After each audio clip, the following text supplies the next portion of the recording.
ওকে, তো জয়েন করো। তারপর আমাদের আজকের সেশন আমরা স্টার্ট করি। দেখো অলরেডি টাইম কিন্তু হয়ে গেছে।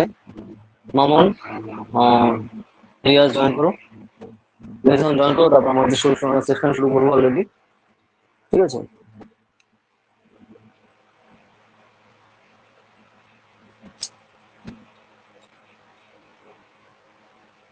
তো আজকে হচ্ছে 18 তারিখ, তাই না?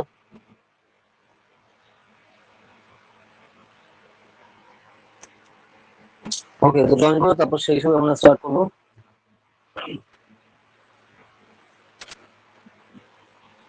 দেখো লাস্ট দিন আমরা যে জিনিসগুলো নিয়ে স্টার্ট করেছিলাম তারপর থেকে হচ্ছে আমরা শুরু করবো, তাই না? তো যেটা আমি দেখো লাস্ট দিন তোমাদের আমি বইও দেখে দিয়েছিলাম, আমার তোমাকে আমি বলেছিলাম আমি দেখতে সেই ক্লাস। তুমি নিশ্চয়ই রেকর্ডিং দেখে নিয়েছো, তাই না? তো সেই হিসাবে কিন্তু শুরু করার দরকার। ওকে, তো তারপর দেখো যে যে জিনিসগুলো হচ্ছে কন্টিনিউয়াসলি পরপর এগোতে হবে আমাদের, নাহলে তো প্রবলেম। সেই ব্যাপারটা রয়েছে, আস্তে আস্তে সেভাবে আমাদের করা দরকার, তাই না? তো জয়েন করো, তারপর সেই হিসাবে শুরু করবো আমরা। ওকে, জয়েন করো। দেখো সেই হিসাবে আমরা তো মামুন তোমাকে তো আমি এও করলাম, এসএমএস করলাম। জয়েন না করলে কি করে হবে বলো, তাই না? জয়েন করো, তারপর সেই হিসাবে আমরা স্টার্ট করবো। ওকে, তো দেখো আমি তোমাদের দেখো আগেও দেখেছি যে কোন কোন অধ্যায় আমাদের করা দরকার। আমার লাস্ট দিন হচ্ছে মানে ফার্স্ট চ্যাপ্টার অব্দি আমরা ডিসকাস করেছিলাম, তাই না? তো তো সেই আশা করি তো সেই জিনিসগুলো তুমি কভার করেছো, রিজওয়ান। তো এইভাবে জিনিসগুলো কিন্তু করা দরকার, নাহলে কিন্তু প্রবলেম। তারপর দেখো এখানে কি কোশ্চেন এসছে, তো সেই কোশ্চেন গুলো তোমার কিন্তু সলভ করা দরকার। তাহলে কিন্তু সেই আলটিমেটলি সুবিধা হবে। ঠিক আছে? কারণ প্রিভিয়াস এর কোশ্চেন থেকে আমরা বুঝতে পারছি যে কোন কোন টাইপের জেনারেল লেখার কোশ্চেন আসে। তো সেটা ক্লিয়ার আইডিয়া আমাদের হয়ে যাচ্ছে। তো তুমি যদি সেগুলো প্র্যাকটিস না করো প্রপারলি তাহলে কিন্তু প্রবলেম। তার জন্য আমাদের কি করতে হবে, প্রপারলি আমাদের প্র্যাকটিস করা হবে কন্টিনিউয়াসলি, তাহলে সেই জিনিসটা হেল্পফুল হবে। ওকে, তো সেই ব্যাপারটা কিন্তু রয়েছে, তো এইভাবে আমাদের কিন্তু এগোনো দরকার। ঠিক আছে? তো আশা করি বুঝতে পেরেছো, তো সেইভাবে করতে হবে আমাদের। ঠিক আছে? ওকে, তো তারপর দেখো যে যে জিনিসগুলো আমাদের রয়েছে এবার, যে যেগুলো আলটিমেটলি এখনো ফলো করা দরকার, যে লাস্ট ইয়ার দেখো এখানে যখন আমরা বই দেখছি এখানে তো দেখো 2015 কি কোশ্চেন আসছে। 2015 দেখো যে কোশ্চেন আছে যে mesolithic rock art architecture of India not only reflects the cultural life of the times but also a fine artistic sense comparable to modern painting. ঠিক আছে? Critically evaluate the comment. তো এরকম দেখো বিভিন্ন টাইপের কমেন্ট যেভাবে দেওয়া থাকবে, তোমার সেই হিসেবে কন্টিনিউয়াসলি করতে হবে। ঠিক আছে? যে হ্যাঁ এই টাইপের সিচুয়েশন আমার, তো তাহলে ক্লিস্টেগুলো সেই হিসেবে আইডিয়া থাকা দরকার না, তো তাহলে তুমি অ্যাকসেপ্ট কি করে করবে? তো সেই জিনিসটা কিন্তু এখানে রয়েছে। তো তার জন্য জিনিসগুলো কিন্তু খুব রিলেট করে একটার সাথে আরেকটা। তো আমাদের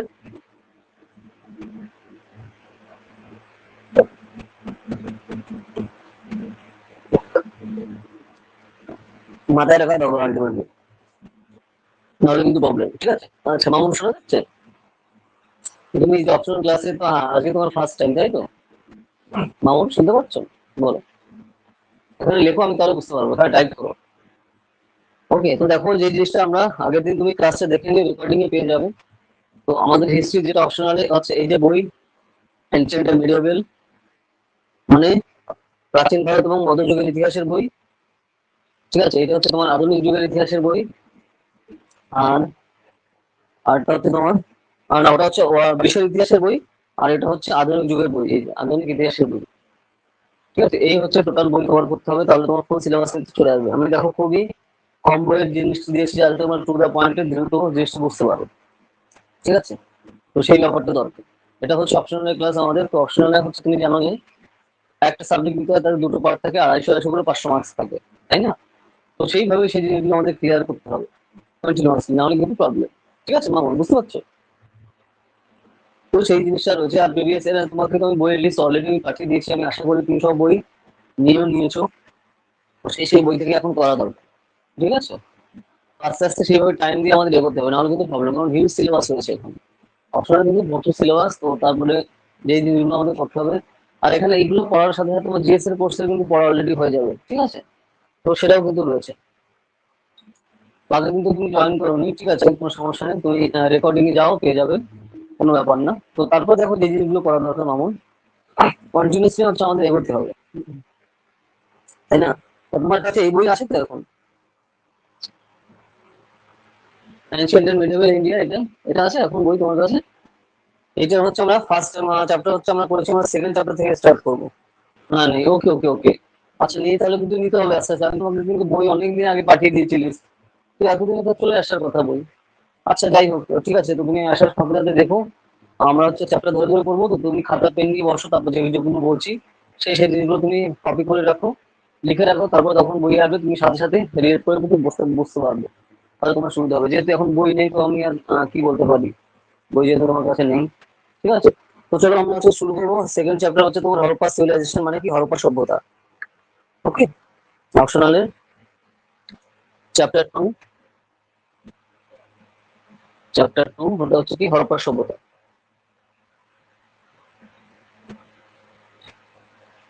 Harappan civilisation,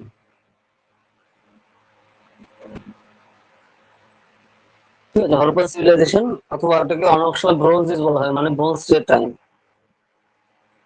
bronze age, 2600 to 1900 BC. BC মানে কি বিফোর ক্রিস্ট, মানে খ্রিস্টের জন্মের আগে, মানে 1900 খ্রিস্টপূর্বাব্দের কথা এখানে বলা হচ্ছে। তো এখানে হরপ্পা সভ্যতা সম্পর্কে আমরা হচ্ছে ডিটেলসে ডিসকাস করবো, ঠিক আছে, হরপ্পা সভ্যতা। ওকে, তো সেই পার্টটা রয়েছে এখানে,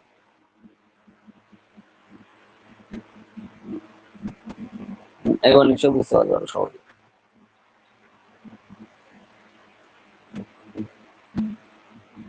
ওকে, তো সেই ব্যাপারটা কিন্তু এখানে রয়েছে কন্টিনিউয়াসলি। তো আমাদের ফার্স্টে কি দেখো, হরপ্পা সভ্যতা থেকে আমরা করবো, যে দেখো এই যে বই, তুমি বইটা দেখলে তোমার ভালো হতো, বইটা তুমি তাড়াতাড়ি নেওয়ার চেষ্টা করো, ঠিক আছে। এই দেখো হরপ্পা সভ্যতা, তো পেজ নাম্বার হচ্ছে তুমি লিখে রাখো, তাহলে যা যা বলছে তুমি বইটা পড়ার সাথে সাথে তাহলে বুঝতে পারবে। হরপ্পা সভ্যতা এটা হচ্ছে তোমার 2.2 পেজ, বের করো 2.2 পেজ, লিখে রাখো তুমি খাতায়, ঠিক আছে, যখন তোমার বই আসবে তখন সুবিধা হবে তোমার করতে। তো হরপ্পা সভ্যতা দেখো একটা খুবই ইম্পর্টেন্ট জিনিস আমাদের হিস্ট্রি মানে ইতিহাসের ক্ষেত্রে। আর এখানে দেখো এনশিয়েন্ট মিডিয়েবল মানে প্রাচীন যুগ এবং মধ্যযুগের যে আমাদের সিলেবাস রয়েছে তার মধ্যে কিন্তু অত্যন্ত গুরুত্বপূর্ণ। তো তুমি যদি প্রিভিয়াস ইয়ারের কোশ্চেন দেখো, এখান থেকে কিন্তু প্রচুর কোশ্চেন আসে ডাইরেক্ট অপশনালে আমাদের, ঠিক আছে। তো তার জন্য এখান থেকে ক্লিয়ার কাট আমাদের কিন্তু আইডিয়া থাকা দরকার, যে কোন কোন ভাবে কি কি জিনিসগুলো রয়েছে আমার কন্টিনিউয়াসলি আমাদের সাথে সেই হিসাবে এগোতে হবে, ঠিক আছে, তা না হলে কিন্তু জিনিসটা প্রবলেম। ওকে, আর বুঝতে না পারলে কোথাও আমরা আমাকে বলবি যে হ্যাঁ এখন বুঝতে পারছি না স্যার, তো তো সেই জিনিসগুলো নিয়ে আমরা ডিটেলসে রিসার্চ করবো, কোনো সমস্যা নেই। দেখো আমরা এগুলো কিন্তু অলরেডি পড়েছি না স্কুলে, স্কুলে কিন্তু আমরা প্রাইমারি স্কুল বা হাই স্কুলে কিন্তু আমাদের এগুলো ছিল ইতিহাস, তেমনি জানা সাবজেক্ট। তো এটা একদম সিম্পল হইতে হচ্ছে, রিলেট করতে হবে, তাহলে মনে পড়ে যাবে, ঠিক আছে, কারণ এগুলো কিন্তু আমরা অলরেডি ছোটবেলায় পড়েছি। তো এখন একটু একটু বড় করে ব্রড হয়ে হতে হচ্ছে আমাদের করতে হবে হচ্ছে এখানে, আর কিছু না, আর সবই কিন্তু সেম এখানে। তো সেই জিনিসটা এখানে রয়েছে দেখো। তো এই হরপ্পা সভ্যতার কথা যখন আমরা বলি, তো হরপ্পা সভ্যতা হচ্ছে তোমার দক্ষিণ এশিয়ার। তো তুমি যেহেতু বই নেই তোমার, খালি শোনো আর শুনে তুমি লিখতেও পারো, যদি ইচ্ছা খাতা করে লেখো, তো তাহলে সেটা তোমার পরবর্তীতে রিভিশন দিতে সুবিধা হবে। তো হরপ্পা সভ্যতা হচ্ছে তোমার এখানে দক্ষিণ এশিয়ার সর্বপ্রথম শহরের বা নগরের সভ্যতা, ঠিক আছে, যেটা আমরা দেখতে পারি। এবং এই যে টাইমটা, এটা মেসোপটেমিয়া এবং যে ইজিপ্ট বা মিশরের যে সমসাময়িক, যেটা আমরা দেখতে পারি, ঠিক আছে। তো এখানে যে হরপ্পা সভ্যতার এরিয়া ছিল হচ্ছে, হরপ্পা সভ্যতার ক্ষেত্রফল ছিল 8 লক্ষ বর্গ কিলোমিটারের মতো, ঠিক আছে, 8 লক্ষ বর্গ কিলোমিটার এলাকা নিয়ে তোমার এই হরপ্পা সভ্যতার ব্যাপ্তি ছিল। তো এখানে আমরা দেখো যে জিনিসটা দেখতে পাই, আগে যেটা বলা হচ্ছিল যে ইন্ডাস ভ্যালি সিভিলাইজেশন আগে, ঠিক আছে, কিন্তু যেটা দেখা যাচ্ছে যে এই যে ঘাগগার আর হাক্কা বেল্টটা আমরা কিন্তু এখানে ইন্ডাস সিভিলাইজেশন আগে থেকে কিন্তু এই জিনিসগুলো পাই, ঠিক আছে। হরপ্পা সিভিলাইজেশন হচ্ছে তোমার প্রথম আর্কিওলজিক্যাল সাইট যখন আমাদের ডিসকভার হয়, মানে হচ্ছে তখন আমরা আবিষ্কার করি, তখন থেকেই কিন্তু আমরা এটা কিন্তু নামে চলছে, মানে কন্টিনিউয়াসলি হিস্ট্রিতে, ঠিক আছে, যেটা কিন্তু আমরা পরপর দেখতে পাচ্ছি।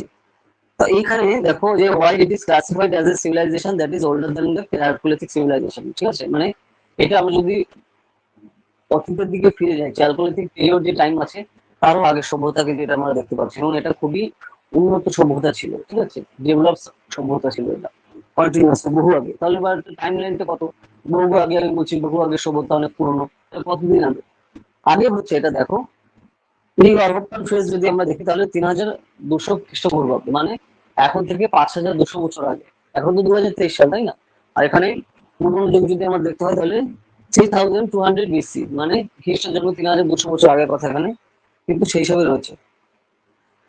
ওকে, তারপর এখানে দেখো ম্যাচিওর হরপ্পান ফেজ, মানে তার মধ্যবর্তী যে হরপ্পান ফেজ যদি আমরা দেখি, মানে হরপ্পা সভ্যতা তার এলাকা হচ্ছে টাইম হচ্ছে 2600 সাল থেকে 1900 সাল অব্দি, 1900 বিসি অব্দি। বিসি মানে কি বিফোর ক্রাইস্ট, মানে খ্রিস্টপূর্বাব্দ, ঠিক আছে। আর লেট হরপ্পার ফেজ হচ্ছে 1900 থেকে 1300 বিসি, মানে 1900 খ্রিস্টপূর্বাব্দ থেকে 1300 খ্রিস্টপূর্বাব্দ অব্দি। ঠিক আছে, বিসি মানে বিফোর ক্রাইস্ট, খ্রিস্টপূর্বাব্দে। ওকে, তো এই হচ্ছে ব্যাপটিশন, মানে এই সময়কাল অবধি এই যে যে হরপ্পা সভ্যতার যে স্থায়িত্বকাল ছিল। ঠিক আছে মামুন, তুমি লিখে রাখো, যদি মনে হয় যে লিখে রাখবো, লিখে রাখলে আমার সহজে মনে থাকবে। তুমি খাতা পেন নিয়ে সামনে লিখে রাখো, তাহলে কিন্তু তোমার সুবিধা হবে সেই জিনিসগুলো কানেক্ট করতে। বুঝতে পারছো আমি কি বলছি? এখানে দেখো এই যে তারপরে হার্লি আর্লি হরপ্পান সিভিলাইজেশন, তারপরে ম্যাচিউর হরপ্পান সিভিলাইজেশন, তারপর হচ্ছে তোমার লেট হরপ্পান ফেজ। মানে এই যে তিনটে আমি টাইম বললাম না, তো তিনটার মধ্যে কম্পারিজন করা হচ্ছে, যে তুলনা করা হচ্ছে যে কোন কোন টাইমে কি কি জিনিসগুলো আমরা দেখতে পেয়েছি, একজনের সাথে আরেকজনের সাদৃশ্যতা কি ছিল, একজনের সাথে আরেকজনের বৈসাদৃশ্যতা কি ছিল। তো সেইভাবে এখানে ডাইরেক্ট লিস্ট কিন্তু করা রয়েছে। এই যে এমন একটা বই নমন, দেখো এখানে এই বইটাতে তোমার আলটিমেটলি নোটই করা রয়েছে, ঠিক আছে, এই জন্য তোমার ক্যান্ডিডেটদের পড়তে কিন্তু খুবই সুবিধা হয়। মানে আলটিমেটলি এখানে নোটই করা রয়েছে, তোমার নিজের নোট করার দরকার নেই, খালি তোমার পড়ে পড়ে বারবার মুখস্থ করতে হবে, এইটা হচ্ছে করার এই জায়গায়। ঠিক আছে, কারণ এত এখানে সিম্পল তোমার এখানে নোট করা রয়েছে। ঠিক আছে, তো যেটা একটা হিউজ একটা তোমার খুবই কাজে দেবে ধরো যারা প্রিপারেশন নিচ্ছে। তো এই জন্য এই বইটা হচ্ছে খুবই ভালো, ডাইরেক্ট নোটই করে দেওয়া আছে। ঠিক আছে, তো তোমার খালি একটু মিলিয়ে মিলিয়ে দেখতে হবে যে আর্লি হরপ্পান ফেজ কোনটা, ম্যাচিওর হরপ্পান ফেজ কোনটা, আর লেট হরপ্পান ফেজ কোনটা। মানে পূর্ববর্তী হরপ্পান সভ্যতা, মধ্যবর্তী হরপ্পান সভ্যতা এবং পরবর্তী হরপ্পান সভ্যতা, এই যে আমরা কি কি ধরনের সাদৃশ্য বা বৈসাদৃশ্যতা লক্ষ্য করতে পারি, এই জিনিসগুলোই হচ্ছে এখানে ডাইরেক্ট তুলনা করা হয়েছে। কিছু না বললে কি করে হয় বলো, তুমি যদি কিছু নাই বলো তাহলে আমি কি করে বুঝবো? রেসপন্স তো করতে হবে, তাই না? তাহলে তুমি বুঝতে পারবো যে হ্যাঁ এখানে বুঝতে পারছে কি পারছে না। আচ্ছা, তোমার কানেকশনের প্রবলেম হচ্ছে, যাই হোক। ঠিক আছে, তো এরপরে কিন্তু এইভাবে জিনিসটা চলছে, দেখো আর্লি হরপ্পান ফেজ মানে হরপ্পা সভ্যতা একদম প্রথম দিককার টাইম। তো সেই হিসাবে যদি আমরা এগোই, দেখতে পাবো এগুলো হচ্ছে তোমার 2.2 পেজে রয়েছে। ঠিক আছে, পেজ হচ্ছে 2.2 পেজ। ওকে, পেজ 2.2 থেকে কি রয়েছে দেখো, আর্লি হরপ্পান ফেজ। এই সময় তোমার রিজনালাইজেশন এরা হয়, তারপরে ফরম্যাটিভ এবং তোমার প্রোটো আরবান ফেজ কিন্তু আমরা এই সময় দেখতে পাই। ঠিক আছে, কন্টিনিউয়াসলি তারপরে ম্যাচিওর হরপ্পান ফেজ আসছে। এখানে আমার হরপ্পা সিভিলাইজেশনে আমরা বিভিন্ন ধরনের চেঞ্জ দেখতে পারি এবং ম্যাচিওর দিকে আস্তে আস্তে এগোয়। ঠিক আছে, ম্যাচিওরিটির দিক থেকে নেক্সট আসে তোমার দেখো লেটার হরপ্পান ফেজ। তো এইভাবে পার্ট গুলো তোমার এখানে খেয়াল রাখতে হবে যে কি কি। এটা একটু পেজ পয়েন্ট তুমি পেয়ে যাবে আর্লি পার্ট।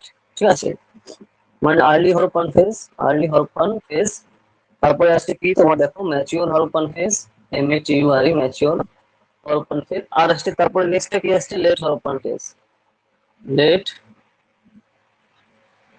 Phase, PHAC। তো এইভাবে টোটাল ভাবে বিভক্ত। ঠিক আছে, তো এই জিনিসগুলো তোমার একটু খেয়াল রাখা দরকার যে কোন কোন টোটালি ভাবে আমাদের এখানে বিভক্ত করা যাচ্ছে। ঠিক আছে, তো অনেক সময় দেখো তোমার যখন তুমি কম্পারিজনটা করবে, তো তাহলে তোমার জিনিসটা সুবিধাভাবে বুঝতে যে হ্যাঁ কোন কোন টাইমে কি কি জিনিসগুলো এসেছে আর কোন কোন টাইমে কোন কোন জিনিসগুলো ছিল না। তো তাহলে সেই জিনিসটা বুঝতে সুবিধা হবে। ঠিক আছে, এবার যদি আমরা দেখি যে জেনারেল ফিচার্স গুলো কি, মানে বৈশিষ্ট্যগুলো কি ছিল of the mature Harappan civilization. ঠিক আছে, যে ম্যাচিওর হরপ্পান সিভিলাইজেশন, এখানে ফিচার্স গুলো কি ছিল, ফিচার্স মানে কি, ফিচার্স বলতে বোঝানো হচ্ছে তোমার বৈশিষ্ট্য।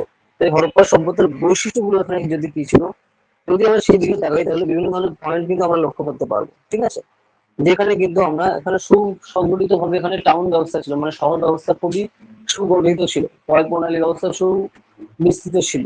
ঠিক আছে, এবং সুন্দর রাস্তাঘাট ছিল, এবং সেখান থেকে সব ধরনের ময়লা পরিষ্কার পরিচ্ছন্নতা যে সিস্টেম বা প্যাটার্ন সেগুলো কিন্তু সুন্দরভাবে ছিল এই সভ্যতার দিকে, যেটা সবাই সমসাময়িক কোনো সভ্যতা অত সুন্দর ক্লিয়ার ছিল না। ঠিক আছে, তো সেই ব্যাপারটা কিন্তু আমরা দেখতে পাই কন্টিনিউয়াসলি। ঠিক আছে, যেটা তুমি কোথায় পাবে, পেজ নাম্বার 2.4। ঠিক আছে, পেজ নাম্বার 2.4 পেজে এগুলো পেয়ে যাবে যা যা আমি বলছি। ঠিক আছে, পেজ নাম্বার 2.4 সেই জিনিসটা কিন্তু তোমার খেয়াল রাখা হয়, যেরকম ধরো পোড়া ইটের ব্যবহার। ঠিক আছে, যে সুন্দর স্নানাগার, তারপর শস্য রাখার ঘর, এই যে যে ব্যাপারগুলো, এই জিনিসগুলো কিন্তু আমরা সেই টাইমে পেয়ে যাচ্ছি এখানে। যেটা খুবই একটা মাইনাস ছিল, যে ড্রেনেজ সিস্টেম। ঠিক আছে, সুন্দর রাস্তা, এবং প্রত্যেকটা বাড়িতে বড় বড় জানলার ব্যবহার, মানে যাতে পর্যাপ্ত পরিমাণে হাওয়া বাতাস ঢুকতে পারে বা সূর্যের আলো প্রবেশ করতে পারবে, এত সুন্দর করে এখানে কিন্তু সুন্দরভাবে ছিল। সেই জিনিসগুলো কিন্তু আমরা এখানে দেখতে পাই। ঠিক আছে, আমার বসবাসের যে ওই টাইমটাতে। ওকে, তো এই ব্যাপারগুলো তুমি কিন্তু এখানে এক্সামের পয়েন্ট অফ ভিউতে খেয়াল রাখতে হবে। সোসাইটি হচ্ছে তোমার রুল আর রিচ মার্সেট আর পুয়ার আর লেবারার বিভিন্নভাবে বিভক্ত ছিল। মানে ধনী শ্রেণী ছিল, আবার গরিব যারা শ্রমিক শ্রেণী তারাও ছিল। তো সবার বাস করার জন্য আলাদা আলাদা সিস্টেমের বাড়ি ছিল, তো সেই সব জায়গায় সেই সব অঞ্চলে তারা সেভাবে বসবাস করতো। ঠিক আছে, সেই জিনিসটা কিন্তু আমরা এখানে দেখতে পাচ্ছি। ওকে, এইখানে দেখো হরপ্পা সোসাইটি অ্যাপ্লিকেশন ম্যাটেরিয়াল নিয়ে আছে। তো এই হরপ্পা সভ্যতা ছিল পিতৃতান্ত্রিক, কিন্তু না, এই হরপ্পা সভ্যতা সম্পূর্ণভাবে মাতৃতান্ত্রিক সভ্যতা ছিল। ঠিক আছে, মানে মাই ছিল হচ্ছে প্রধান, ফ্যামিলির প্রধান। মাতৃতান্ত্রিক সভ্যতা ছিল এখানে হরপ্পা সভ্যতা। যে জিনিসটা কিন্তু অন্যতম প্রধান বৈশিষ্ট্য রূপে আমরা এখানে দেখতে পারি বা গণ্য করা যায়। ঠিক আছে, তো সেই ব্যাপারটা কিন্তু এখানে তোমার মাথায় রাখা দরকার এক্সামের পয়েন্ট অফ ভিউতে। এগ্রিকালচারাল অ্যানিমাল ডোমেস্টিকেশন, তো এখানে এগ্রিকালচারাল ছিল হচ্ছে তোমার মেইন পেশা এগ্রিকালচার। এগ্রিকালচার হচ্ছে তোমার মাউন্ট কলেজ ছিল একটা বেসিক্যালি তার জন্যই। হ্যাঁ, তো মামুন তোমার কি কোনো কোশ্চেন প্রবলেম হচ্ছে? তুমি কিছু বলছো না, আমি বুঝতে পারছি না। ধরো আমরা তো এগিয়ে যাচ্ছি, কিন্তু তোমার জন্য, হ্যাঁ হ্যাঁ, বলো কি বলবে। হ্যাঁ, বলছি কি মানে আমার বই যেহেতু এই মুহূর্তে বইগুলো নেই, তাই জন্যই অসুবিধা হচ্ছে। এমনি তোমার সব কথাই বুঝতে পারছি। আরেকটা কথা, আমাকে একটু আচ্ছা, সিলেবাসটা আরেকবার একটু বুঝিয়ে দেবে, সিলেবাসটা মানে পুরো কি সিলেবাস অপশনাল? ডিটেলস একটু বুঝিয়ে দেবে। হ্যাঁ হ্যাঁ, অপশনাল সিলেবাস নেই মানে তোমাদের? অপশনাল, মানে বাকি সব অপশনালটা তো বুঝেছি, এমনি বাকি যেগুলো আছে যেমন হচ্ছে ইংলিশের ব্যাপারটা, এসে টেসে এইগুলো কিভাবে কোন দিন করাবে, কিভাবে করাবে বুঝতে পারছি না। যেমন এই তিন ওগুলো দিন তো কি আলাদা হবে ক্লাস, মানে? দেখো আগে তো অপশনাল ক্লাস, আগে তো ওগুলো বলবো না। খালি অপশনাল সিলেবাস, তোমার অপশনাল সিলেবাসে প্রবলেম হয় সেটা আমি মনে বলে দিই। ধরো যেদিন জিএস ক্লাস সেদিন জিএস ক্লাসেই করবো, কারণ একটা একটা ক্লাসের প্যাটার্ন রয়েছে না, সেই ক্লাসে সেই জিনিসগুলো করানো হবে। আগে যেটা ওইটা খালি অপশনাল ক্লাস, অপশনাল জিনিসগুলো আমরা করবো। একটু যেহেতু অপশনাল, তাই না? বুঝতে পারছো না? তো তুমি হ্যাঁ, বুঝতে অপশনাল পারছি। জানো তো? হ্যাঁ হ্যাঁ হ্যাঁ, তো সেই হ্যাঁ, সময় তুমি অপশনালে সিলেবাস জানো তো? ঠিক ঠিক। না আমাকে আমি জানি, তবু তুমি একটু ভালো করে বলো, মানে আরেকবার আচ্ছা আচ্ছা, জানতে ঠিক চাই আছে, আমি। তাহলে একটু বলে দেবো। তাই তো, তো দেখো সিলেবাসের সামনে কাজ থাকা খুব দরকার, যেটা আমি ওই জন্য বলেছিলাম মামু, সিলেবাস করে টানিয়ে রাখবো। ঠিক আছে, মোস্ট ইম্পর্টেন্ট, প্রথমে ওটা মাথায় থাকা দরকার, কারণ ওটাই হচ্ছে তোমার আলটিমেট সিলেবাস, যেটা মাথায় আমাদের অবশ্যই রাখতে হবে। ঠিক আছে, তো তুমি এটা মানে আমাকে হোয়াটসঅ্যাপে একটা লিস্ট মতো করে মানে পাঠিয়ে দিলে না, ভালো হয় আর ওটা কি। কোনো লিস্ট নেই, ওটা বই আছে। ঠিক আছে, এর কোনো লিস্ট হয় না ওর। ঠিক আছে, ওটা লিস্ট না, বই আছে। তোমার এইসব বই তো তোমাকে অলরেডি পাঠিয়েছি, দেখো মামু, তোমার সিলেবাসের বই। ঠিক আছে, তো সিলেবাসের বই আমি পাঠিয়েছি, তুমি বই তুমি কেনো? ঠিক আছে, সিলেবাস। ও, তার মানে সিলেবাসের বইটা কিনতে হবে, তাই তো? হ্যাঁ, সিলেবাসের বই তো লাগবে। আমি দেখো, তা না হলে আমি কেন বই পড়তে পাঠাবো, তাই না? আমি সব বই লিস্ট তোমাকে পাঠিয়েছি।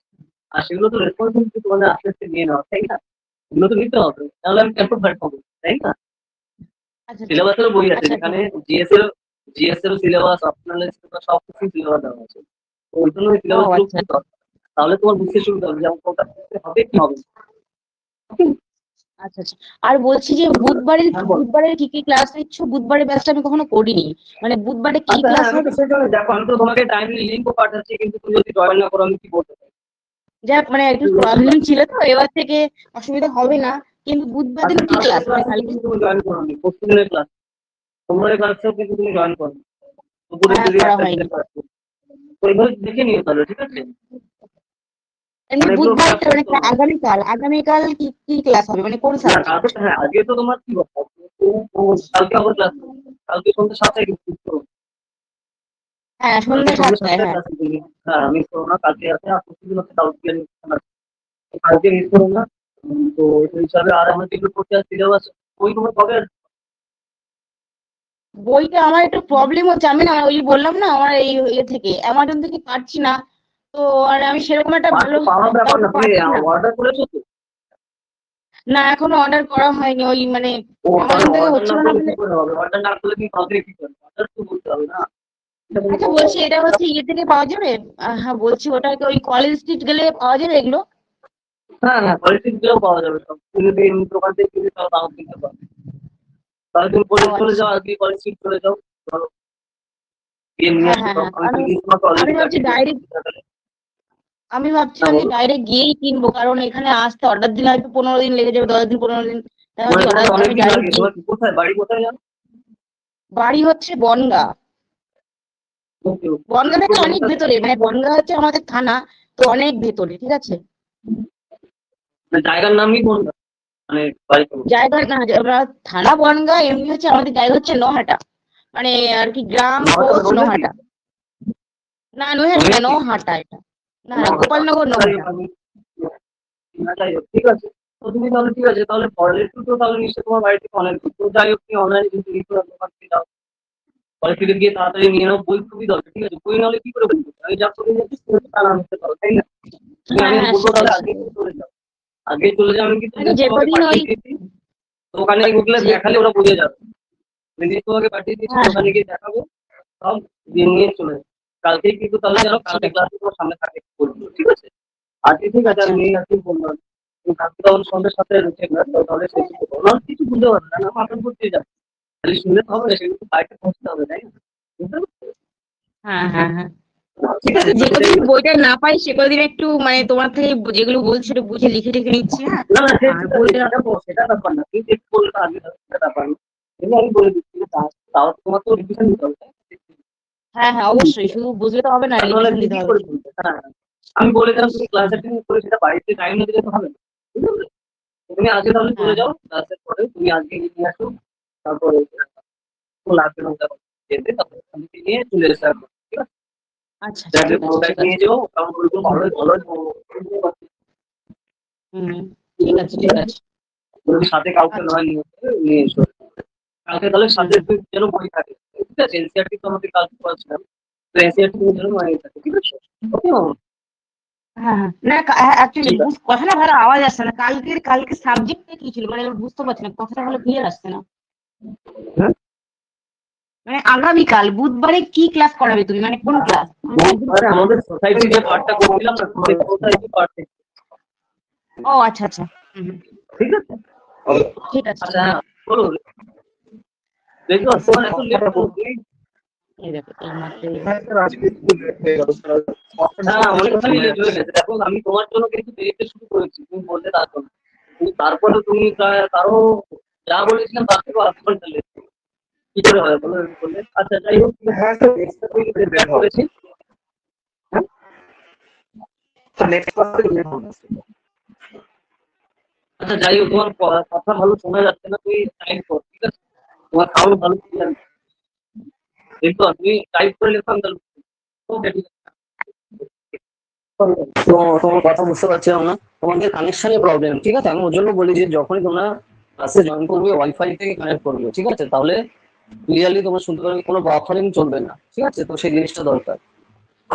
ওকে, ওকে, যাই হোক, নেক্সট এটা আমরা বলছিলাম যে ওই সময় টাউন প্ল্যানিং এর সময়, মানে নগর ব্যবস্থা পরিচালনা, যেটা বললাম যে সুন্দর পথঘাট ছিল, রাস্তা ধরো, যে ড্রেন ব্যবস্থা ছিল, ড্রেনের উপরে স্ল্যাব দেওয়া ছিল, বুঝতে পারছো? আজ থেকে 4,000 বা 4,500 বছর আগে সিঁড়িতে স্ল্যাব দেওয়া, রাস্তায় সুন্দর করে ড্রেন করা, ঠিক আছে? এই ব্যবস্থাগুলো ছিল, এগুলো বৈশিষ্ট্য রয়েছে, ঠিক আছে? তো সোসাইটি যেটা বললাম আমি, মাতৃতান্ত্রিক সোসাইটি ছিল, মানে মা প্রধান। এরকম এখন যেটা পিতৃতান্ত্রিক সোসাইটি আমাদের, কিন্তু তখন কিন্তু মাতৃপ্রধান সোসাইটি ছিল কোথায়, হরপ্পা সভ্যতায়। তো এই যে মেইন মেইন পয়েন্ট, এগুলো কিন্তু মাথায় রাখতে হবে, ঠিক আছে? মেইন মেইন ডিফারেন্স কি, মেইন মেইন পয়েন্ট, মানে সাদৃশ্যতা কি আছে, বৈসাদৃশ্যতা কি, এই জিনিসগুলো খেয়াল রাখতে হবে, ঠিক আছে? তো হরপ্পা হচ্ছে তোমার যে জিনিসটা বলতে, তোমার উইথ গম, গম কিন্তু দারুণ পরিমাণে চাষ করতো, উইথ মানে কি, গম চাষ। ওকে, তো সেই জিনিসগুলো তো আমরা দেখতে পাই, তো সেগুলো কোথায়, মেহের পরে, তো মেহের পরে এখন কোথায়, পাকিস্তানের মধ্যে আমাদের খেলাধুলাতে রয়েছে এখন, ঠিক আছে? তাছাড়া বার্লি, ঠিক আছে, তারপরে মেলন, ওয়াটার মেলন মানে তরমুজ, মানে সব ধরনের যে সকল জিনিসপত্র, খাবার দাবার কিন্তু এখানে মানে তৈরি হতো তরমুজ। তো এই জিনিসগুলো তোমার খেয়াল রাখা দরকার। তারপরে দেখো সব থেকে সুন্দর করে গুজরাট যে বন্দর ছিল এখানে, ঠিক আছে, যে গুজরাটের লোথাল, লোথালের অঞ্চলে কিন্তু প্রচুর পরিমাণে তাল হতো। লোথাল কোথায়, গুজরাটে। তো এইটা নিয়ে কিন্তু প্রিভিয়াস ইয়ার ইউপিএসসি কোশ্চেন আসছে প্রিলিমসে, যে লোথাল কোথায়, গুজরাটে, ঠিক আছে? তো এই জিনিসগুলো যেন মাথায় থাকে, ওকে? আমি কোথায় বলছি, রিজওয়ান পেজ নাম্বার 2.5 এ, এই বইয়ের পেজ নাম্বার 2.5 হলো, পেয়ে যাবে। তো এইগুলো কিন্তু ধরে ধরে দেখো, আমি যেটা তোমাদের আগেও বলেছি মামুন, রিজওয়ান, এই যে যে বইটা এত সুন্দর না, তোমার নোটও করা লাগবে না, অলরেডি নোট করা রয়েছে এই বইতে, তোমার খালি বারবার পড়ে মেমোরাইজ করতে হবে, আর লিখে প্র্যাকটিস করতে হবে। তো তার জন্য তোমাদের বইগুলো নিয়ে এসে বাড়িতে বসে পড়া, বারবার বারবার পড়ো, ধরে ধরে লেখো, লিখে আমাকে শো করো, মানে দেখাও, ছবি তোলো, লিখে ছবি তুলে আমাকে পাঠাও, তারপরে বুঝতে পারবো যে হ্যাঁ ঠিকঠাক হচ্ছে তোমাদের। ওকে, প্র্যাকটিস না করলে কিন্তু হবে না। তুমি কাজ অ্যাটেন্ড করলে ঠিক আছে, কিন্তু আলটিমেটলি বাড়িতে তুমি যদি প্র্যাকটিস না করো, না লেখো, জিনিসটা কিন্তু বুঝতে পারবে না কিছু, ঠিক আছে? মানে মনে থাকবে না, বুঝতে পারবে ঠিকই, দেখো এগুলো সবাই আমরা জানি, ছোটবেলায় সবই পড়েছি হিস্ট্রিতে, কিন্তু ওইটা ডিভাইস করে তোমার জিনিসটা মাথায় রাখতে হবে, ওকে? সেই জিনিসটা কিন্তু রয়েছে। আচ্ছা, তো এগ্রিকালচারের বিষয়ে কিন্তু আমরা এই জিনিসগুলো বললাম, ঠিক আছে? তো ওখানে তোমার কালী বাগান, টেরাকোটা মডেল আমরা কিন্তু দেখতে পাই এই অঞ্চলে, ঠিক আছে? এগুলো কিন্তু আমরা পরপর পেয়েছি, ভাগলপুরে রয়েছে, বারোয়ারিতে রয়েছে, তো কোন কোন জায়গায় এগুলো পেয়েছি আমরা, সেই জিনিসটা আমরা খেয়াল রাখা দরকার। আর যেটা আমি আগের দিন বলেছি মামুন, রেজওয়ান, ওই যে যখন তুমি অক্সফোর্ড অ্যাটলাসের কিনছো, তো বাড়িতে বসে কিন্তু ম্যাপ আঁকা খুব ভালো করে প্র্যাকটিস করো। কি বলেছি আমি? বাড়িতে ইন্ডিয়ান পলিটিক্যাল ম্যাপ, ওয়ার্ল্ডের পলিটিক্যাল ম্যাপ টানিয়ে রাখবে এবং দেখে দেখে আঁকো। দেখে দেখে আঁকা প্র্যাকটিস করো। ম্যাপ যদি না জানো, ভাব না পারো, কিছু কিন্তু পারবে না। ঠিক আছে? কোশ্চেন ধরে ধরে ম্যাপ আঁকতে হবে এখানে। ওকে? ধরো হরপ্পা সিভিলাইজেশন রিলেটেড কোশ্চেন এলো, তোমার সাথে সাথে নিজে কিন্তু ম্যাপে দেখিয়ে দিতে হবে যে হ্যাঁ, এই হচ্ছে লোথাল, গুজরাটের লোথাল এই জায়গায়, এই হচ্ছে লোথাল বন্দর ছিল। এইভাবে ধরে ধরে দেখাতে হবে, বুঝতে পেরেছো? নাহলে কিন্তু নাম্বার পাবে না। মামুন বোঝা গেল? রেজওয়ান ক্লিয়ার? ঠিক আছে? তো এইভাবে তোমার জন্য তাহলে কি করতে হবে? বাড়িতে বসে ওই যে তুমি ম্যাপ কিনেছো বাড়িতে, কোন কোন 10 ম্যাপ টাকা করে বললে আরেকবার দাম বলো। আছে, ঠিক আছে? তো ম্যাপের দাম 10 টাকা করে, তো সেই হিসাবে দোকানে গিয়ে তুমি কিনে এটা কি করে করবে? হ্যাঁ বলো, কি বলছো? হ্যাঁ, ম্যাপ কোন দুটো ম্যাপের কথা বললে আরেকবার বলো। ম্যাপ হচ্ছে ইন্ডিয়ান ম্যাপ আর ওয়ার্ল্ড ম্যাপ, পলিটিক্যাল ম্যাপ। ওখানে 10 টাকা দাম নেই, ওখান থেকে পেয়ে যাবে। ঠিক আছে? বলে দে। হ্যাঁ স্যার, বলছি যে ওই প্রিভিয়াস ইয়ার কোশ্চেন পেপার থেকে কি শুরু করবো, মানে আমি লেখা প্র্যাকটিস। আচ্ছা রিজওয়ান, তোমার কথা আমি শুনতে পাচ্ছি না, তোমার সাউন্ড প্রবলেম। তুমি লিখো, টাইপ করো, তো লেখা একদম মানে একদম শোনা যাচ্ছে, কানেকশন প্রবলেম। তুমি টাইপ করো, আমি তাহলে বুঝতে পারবো। যেরকম তুমি আগের দিনও করেছো। মামুন, কোনো কোশ্চেন থাকলে টাইপ করবে, তাহলে বুঝে যাবো যে হ্যাঁ এখানে মামুনের প্রবলেম হচ্ছে বা এখানে রেজনের প্রবলেম হচ্ছে। যেরকম হোয়াটসঅ্যাপ আমরা করি না, তো সেই হিসাবে আমি বুঝতে পারবো, তারপর সেই হিসাবে এগোবো। ওকে? নাহলে তোমাদের কানেকশন প্রবলেম করছে। ওর জন্য বলি যে তোমরা ওয়াইফাইতে ঠিকঠাক একটু দেখে নাও, ঠিক আছে? তাহলে প্রবলেম আর এই জিনিসটা হয় না। ওকে, আমি যেটা বললাম কি, তাহলে ম্যাপ হচ্ছে ইন্ডিয়ান ম্যাপ প্লাস ওয়ার্ল্ডের ম্যাপ, পলিটিক্যাল ম্যাপ। দোকান থেকে কিনে 10 টাকা করে নেবে, ঠিক আছে? 10 টাকা করে নেবে, বাড়িতে টানাবে এবং রেগুলার দেখতে থাকো। মোস্ট ইম্পর্টেন্ট, ম্যাপ ধরে ধরে জায়গা জায়গা যদি ঠিকঠাক না যাও তাহলে কিন্তু করতে পারবে না।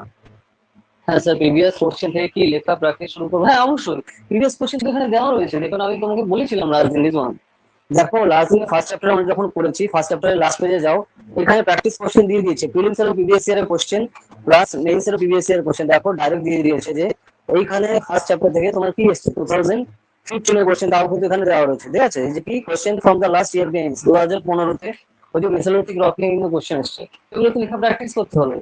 লিখে দেখো, চ্যাপ্টার পড়া হয়ে গেলে গুলো পড়ে আমাকে তোমাকে শো করবে। এটা আমি আগের দিনও বলেছিলাম, কিন্তু কিন্তু মাথাও নেই। এগুলো তো প্র্যাকটিস করতে হবে, তাই না? প্র্যাকটিস করো, ভুল করো, তাহলে তুমি ঠিকঠাক শিখতে পারবে। এখন আমি বলছি ভুল করার ভয় আমি নাই প্র্যাকটিস করি, তাহলে কিন্তু অবস্থা খারাপ, তাহলে কিন্তু হবে না, তাই না? টাইম ধরে ধরে প্র্যাকটিস করবে রিজওয়ান, ঠিক আছে? ঘড়ি নিয়ে, হাতে টাইম কত? 8 মিনিট। সিএসসি এক্সামে 8 মিনিট হচ্ছে ম্যাক্সিমাম টাইম পার কোশ্চেন। 8 মিনিটের মধ্যে কোশ্চেন পড়তে হবে, পড়ে মানে বুঝতে হবে, সেন্টেন্স কনস্ট্রাক্ট করতে হবে এবং কোশ্চেন অ্যান্সার পুরো কমপ্লিট করতে হবে। Maximum time 8 minute. এটা যদি এক্সিড করো, তোমার কোশ্চেন বাদ যাবে, কিচ্ছু করার নেই। ঠিক আছে? বোঝা গেল রিজওয়ান? মামুন, আমি কি বললাম যে লেখা রেগুলার প্র্যাকটিস করতে হবে, তো না হলে কিন্তু তুমি এখানে লিখতে পারবে না, শেষ করতে পারবে না। ওকে? আচ্ছা, ওকে ওকে মামুন, বুঝতে পেরেছো? টাইপ কর, বুঝতে পারবো। আর কোশ্চেন 8 মিনিট টাইম, 8 মিনিটের মধ্যে কোশ্চেন পড়তে হবে, পড়ে বুঝতে হবে, কনস্ট্রাক্ট করতে হবে যে আমি কি কি লিখবো, তারপর 8 মিনিট লিখতে হবে। ঠিক আছে? ম্যাক্সিমাম টাইম পার কোশ্চেন 8 মিনিট। এটা যদি এক্সিড করো, কোশ্চেনে 3 ঘন্টা হচ্ছে টাইম, 20 থেকে 25টা কোশ্চেন জেনারেলি লিখতে হয়। ঠিক আছে? এখন সোজা ম্যাথ করে দেখো, বুঝতে পারবে। তো তার জন্য এই জিনিসটা কিন্তু মাথায় রাখতে হবে। ওকে? তুমি একটু লিখে রাখো। আমার তোমার যেহেতু বই নেই, তুমি আমি যা যা বলছি এগুলো লিখে রাখো। ঠিক আছে? তাহলে মনে করবে যে হ্যাঁ এখানে এই স্যার এই জিনিসগুলো আমাকে বলেছিল। ঠিক আছে? এই জিনিসগুলো কিন্তু মাথায় রাখতে হবে। ঠিক আছে রিজন? ওকে, চলো তাহলে। তুমি যেহেতু কোশ্চেন নিয়ে বলছিলাম, তার জন্য ওটার দিকে গেলাম। নেক্সট এসো, তুমি চলে এসে যে এগ্রিকালচার আর অ্যালুমিনিয়াম লেবার শিখেছে। তো তখন কিন্তু আমাদের এখানে কটন তৈরি হচ্ছে। ঠিক আছে? কটন মানে কি? হরপ্পা সিভিলাইজেশন। কটন মানে কি? কাপড়। কাপড় কিন্তু বছর দিনের সময় তৈরি হচ্ছে কন্টিনিউয়াসলি, কিন্তু যেটাকে তোমার সিন্দন বলা হতো। ঠিক আছে? যেটা তোমার Greek, by the Greeks as it is from Sindh. Sindh অঞ্চল থেকে কিন্তু এই যে যে এই কটনের কাপড় তৈরি হতো, তার জন্য এর নাম ছিল সিন্ডন। এই নামটা কে দিয়েছিল? গ্রিকরা। কারণ ওই টাইমে থেকে আমাদের কিন্তু গ্রিকদের সাথে ডাইরেক্ট বাণিজ্য চলছে। চীন থেকে কিন্তু তোমার কিন্তু হিন্দ এসছে, হিন্দ থেকে কিন্তু তোমার হিন্দুস্তান, তোমার যে যে টার্মটা পরবর্তীতে ইউজ করা হয়, তো সেভাবে কিন্তু টার্ম গুলো এসছে। ঠিক আছে? বিভিন্ন টাইমে কিন্তু ইউজ করা হয়েছে। ওকে? কারণ আমাদের দেখো, আমাদের দেশের নাম কিন্তু বিভিন্ন সময়, কারণ বিভিন্ন টাইমে বিভিন্ন ধরনের বিভিন্ন জায়গা থেকে অ্যাটাক করা হচ্ছে। ঠিক আছে? বিভিন্ন সময়, তো তারা বিভিন্ন সময় যারা ইনভেডাররা এসছে বিভিন্ন টাইমে, তারা বিভিন্ন নামে ডেকে গেছে। কারণ এটা যেটা বলা হতো যে সোনার চিড়িয়া, মানে সোনার পাখি বলা হতো বেসিক্যালি। ঠিক আছে? তো বেশিরভাগ যে যেভাবে এসে ডাকাতি করে নিয়ে চলে গেছে। ঠিক আছে? তো এই হচ্ছে প্রবলেম আমাদের দেশকে। তো সেটাই হচ্ছে ব্যাপার এখানে। ওকে, এরপর দেখো যে কন্টিনিউয়াসলি যে হরপ্পা সিভিলাইজেশন, পেজ নাম্বার 2.6 এ এসো রেজন। মানো তুমি পেজ নাম্বার লিখে রাখো, ঠিক আছে? ধরো যখন বইটা তুমি আসছে লিখে বুঝতে পারছো যে হ্যাঁ কোন কোর্স থেকে কোন কোন জিনিসগুলো বলা হয়েছে এখানে, ঠিক আছে? এখানে দেখো মেরিন রিসোর্সের কথা বলা হচ্ছে। মেরিন রিসোর্স বলতে বলা হয় হচ্ছে তোমার সমুদ্রের যে সকল সম্পদ রয়েছে, তো সেগুলোকে মেরিন রিসোর্স এখানে বলা হয়ে থাকে। জেনারেলি সমুদ্র থেকে আমরা যে জিনিসগুলো পাই। ওকে, তো এখানে তোমার বেসিক্যালি রিচ ফুড এলিমেন্টের কথা বলা হচ্ছে। খুব পুষ্টিকর যে খাবার দাবার, তো সেগুলোর কথা বলা হচ্ছে। যে কোস্টাল সাইড অফ গুজরাটে এগুলো পেতাম। Apart from the non vegetarian food, Harappan people also consume milk and curd, ঠিক আছে? মানে দুধ এবং দই এইগুলো কিন্তু প্রচুর পরিমাণে খেত হরপ্পা সভ্যতার লোকে, ঠিক আছে? মানে আহার মানে কিরকম করতো তার একটা বিবরণ এখানে দেওয়া হচ্ছে। নেক্সট এই টাইমে কিন্তু তোমার অ্যানিমাল ডোমেস্টিকেশন মানে গৃহপালিত পশু হিসাবে এগুলো কিন্তু শুরু করা হয়ে থাকে, ঠিক আছে? যেরকম ষাঁড়, ছাগল, ঠিক আছে? শুকর, তারপরে উট সবগুলোকে তোমার এই টাইমে, গাধা প্রত্যেকটাকেই কিন্তু তোমার এই টাইমে গৃহপালিত পশু হিসেবে ব্যবহার করা শুরু হয়ে থাকে, মানে সেই সময়ও ছিল। ওকে, তো তখন কিন্তু তোমার হর্সের ব্যবহার লোকজন ঠিকঠাক ইউজ করতো না, মানে ঘোড়া ঘোড়া কিন্তু তখন অতটা ইউজ করা হতো না সময়। তো এই জিনিসগুলো কিন্তু আমরা দেখতে পাচ্ছি। নেক্সট আসলে যদি আমরা ইন্ডাস্ট্রির দিকে তাকাই এই সময়, মানে ইন্ডাস্ট্রি মানে এখানে শিল্প, হরপ্পা সভ্যতার যে শিল্প যদি তুমি দেখো, তো তাহলে এর মধ্যে সবসময় মেইন মেইন দেখো এখানে ক্যারেক্টারিস্টিক দেওয়া রয়েছে যে ইন্ডাস্ট্রির জন্য মানে কি কি শিল্প ছিল আর ক্রাফটসম্যান ছিল। তো তার মধ্যে গোল্ড আর সিলভারের জুয়েলারি সে সময় কিন্তু সবাই পড়তো। ওকে, অর্নামেন্টস হিসাবে সোনা এবং হচ্ছে সিলভার, রূপো কন্টিনিউয়াসলি কিন্তু এখানে সবাই পড়তো। এবং কি কি গুলো ছিল তোমার গলায়, গলায় পড়তো, ঠিক আছে? গলায় পড়তো, ঘাড়ে পড়তো, না হ্যাঁ নেকলেস গলায়, তারপর হচ্ছে তোমার ব্রেসলেট হাতে পড়তো। নেক্সট আসছে তোমার এখানে পেন্ডেন্ট মানে গলার মালা, এখানে লকেট করে। নেক্সট আসছে তোমার দুল হিসাবে পড়া হতো। আর তাছে তোমার পায়েও কিন্তু বড় হতো। তো এইভাবে জিনিসগুলো কিন্তু ছিল, যেটা তোমার আল্লাহ বিনয় যে জায়গা এখানে কিন্তু পাওয়া গেছে যে সোনা রূপা দ্বারা বানানো খুবই প্রিসিয়াস মেটাল, যেগুলো কিন্তু সবাই এরা পড়তো অলংকার হিসাবে, ঠিক আছে? যে জিনিসগুলো আমরা দেখতে পাচ্ছি। তো এইখানে তোমার যে এই সময় হেয়ার স্টাইল কিন্তু আলাদা আলাদা ছিল, ছেলেদের জন্য মেয়েদের জন্য হেয়ার স্টাইলে কিন্তু তারা খুবই পরিপাটি ছিল। তো এই জিনিসগুলো কিন্তু এখানে উদাহরণ হিসেবে দেওয়া হচ্ছে, মানে কতটা অ্যাডভান্স ছিল তার পাবো। ওকে, তো এই জিনিসগুলো খেয়াল রাখা দরকার। নেক্সট হচ্ছে তোমার টেরাকোটা, বিভিন্ন ধরনের বেশি টেরাকোটা মানে কি মাটির মূর্তি, ঠিক আছে? তো সেই হিসেবে এখানে ধরা ধরা হয়ে থাকে। যেরকম বিভিন্ন ধরনের যে সকল অ্যানিমাল ছিল মানে পশু ছিল, তো তাদের কিন্তু সুন্দর সুন্দর আমরা টেরাকোটা পেয়েছি, যেগুলো বিভিন্ন সময়, ঠিক আছে? আর এই টাইমে it is important to note that the more female figures have been undercover the comparison to the male figures. তো এখানে ফিমেল ফিগার হচ্ছে সব থেকে বেশি ছিল মেল ফিগারদের থেকে। কারণ দেখো সোসাইটিতে খুবই পাওয়ারফুল পজিশনে ছিল মেয়েরা এবং তাদেরই সব থেকে ইম্পর্টেন্সও বেশি ছিল। তো তার জন্য তাদের মূর্তি বা তাদের জন্য অলংকার বা তাদের যে ব্যাকগ্রাউন্ড জিনিসপত্র সব জিনিসগুলো এখানে বেশি পরিমাণে পাওয়া যাচ্ছে পুরুষদের তুলনায়। তো সেই জিনিসের কথা এখানে বলা হচ্ছে। তো এইখানে এই টাইমের লোকেদের কাছে লোহার ব্যবহার সম্পর্কে এরা জানতো না, ঠিক আছে? কারণ লোহার ব্যবহার আরো অনেক পরে শুরু হচ্ছে, যেহেতু আমাদের ইন্ডিয়াতে তোমার দেখো লোহার ব্যবহার 500 বিসির দিকে মোটামুটি স্টার্ট হয়, এখানে আমরা 2000 বিসির উপরে বলছি, তাই না? তো সেটা অনেক অনেক আগের কথা। তো এই জিনিসগুলো কিন্তু এখানে রয়েছে। ওকে, তো বৈশিষ্ট্যগুলো বোঝা গেল। তো এই জিনিসগুলো তোমার কিন্তু খেয়াল রাখতে হবে। তারপর দেখো এখানে স্টোন কালচার কিন্তু মারাত্মক খুবই ইম্পর্টেন্স ছিল, মানে পাথর কেটে কেটে তোমার বিভিন্ন ধরনের মূর্তি তৈরি করা। যেরকম দেখো যে স্টোন স্কাল্পচার, যে একটা ফেমাস স্টোন কালচার নিশ্চয়ই দেখেছো, এই যে পাথরের মূর্তি করা, এই যে পাথর কেটে কেটে এই যে মূর্তি, ঠিক আছে? সেই জিনিসগুলো কিন্তু আমরা দেখতে পাচ্ছি যে stone sculpture of beard man মানে দাঁড়িয়ালা লোক। তো এটা কিন্তু খুবই একটা ফেমাস মূর্তি, যেটা আমরা কিন্তু বিভিন্ন টাইমে দেখতে পাই। তো এই টাইমে কিন্তু পাথর কেটেও কিন্তু সেই সব মূর্তি তৈরি করা হতো, সেই অবস্থানে কিন্তু আমরা দেখতে পাচ্ছি, ঠিক আছে? তো এই জিনিসগুলো আমার খেয়াল রাখা দরকার। নেক্সট আছে কি পটারি, ঠিক আছে? পটারি তোমার এখানে মৃৎশিল্প যে সকল গাছগুলো সেটাকে পটারি বলা হয়। তার মধ্যে তোমার আছে তোমার দেখো রেড ব্ল্যাক পটারি, লাল এবং কালো ধরনের পটারি কিন্তু আমরা দেখতে পাচ্ছি, যেখানে তোমার এখানে জল সংরক্ষণ করে রাখা হতো। তারপরে ফুড গ্রেন রাখা হতো, শস্য, ঠিক আছে? পট বিভিন্ন কাজে বাড়িতে ব্যবহার করার জন্য যে সকল আমরা পট ব্যবহার করি না, তো সেই টাইমে লোকজন ইউজ করতো।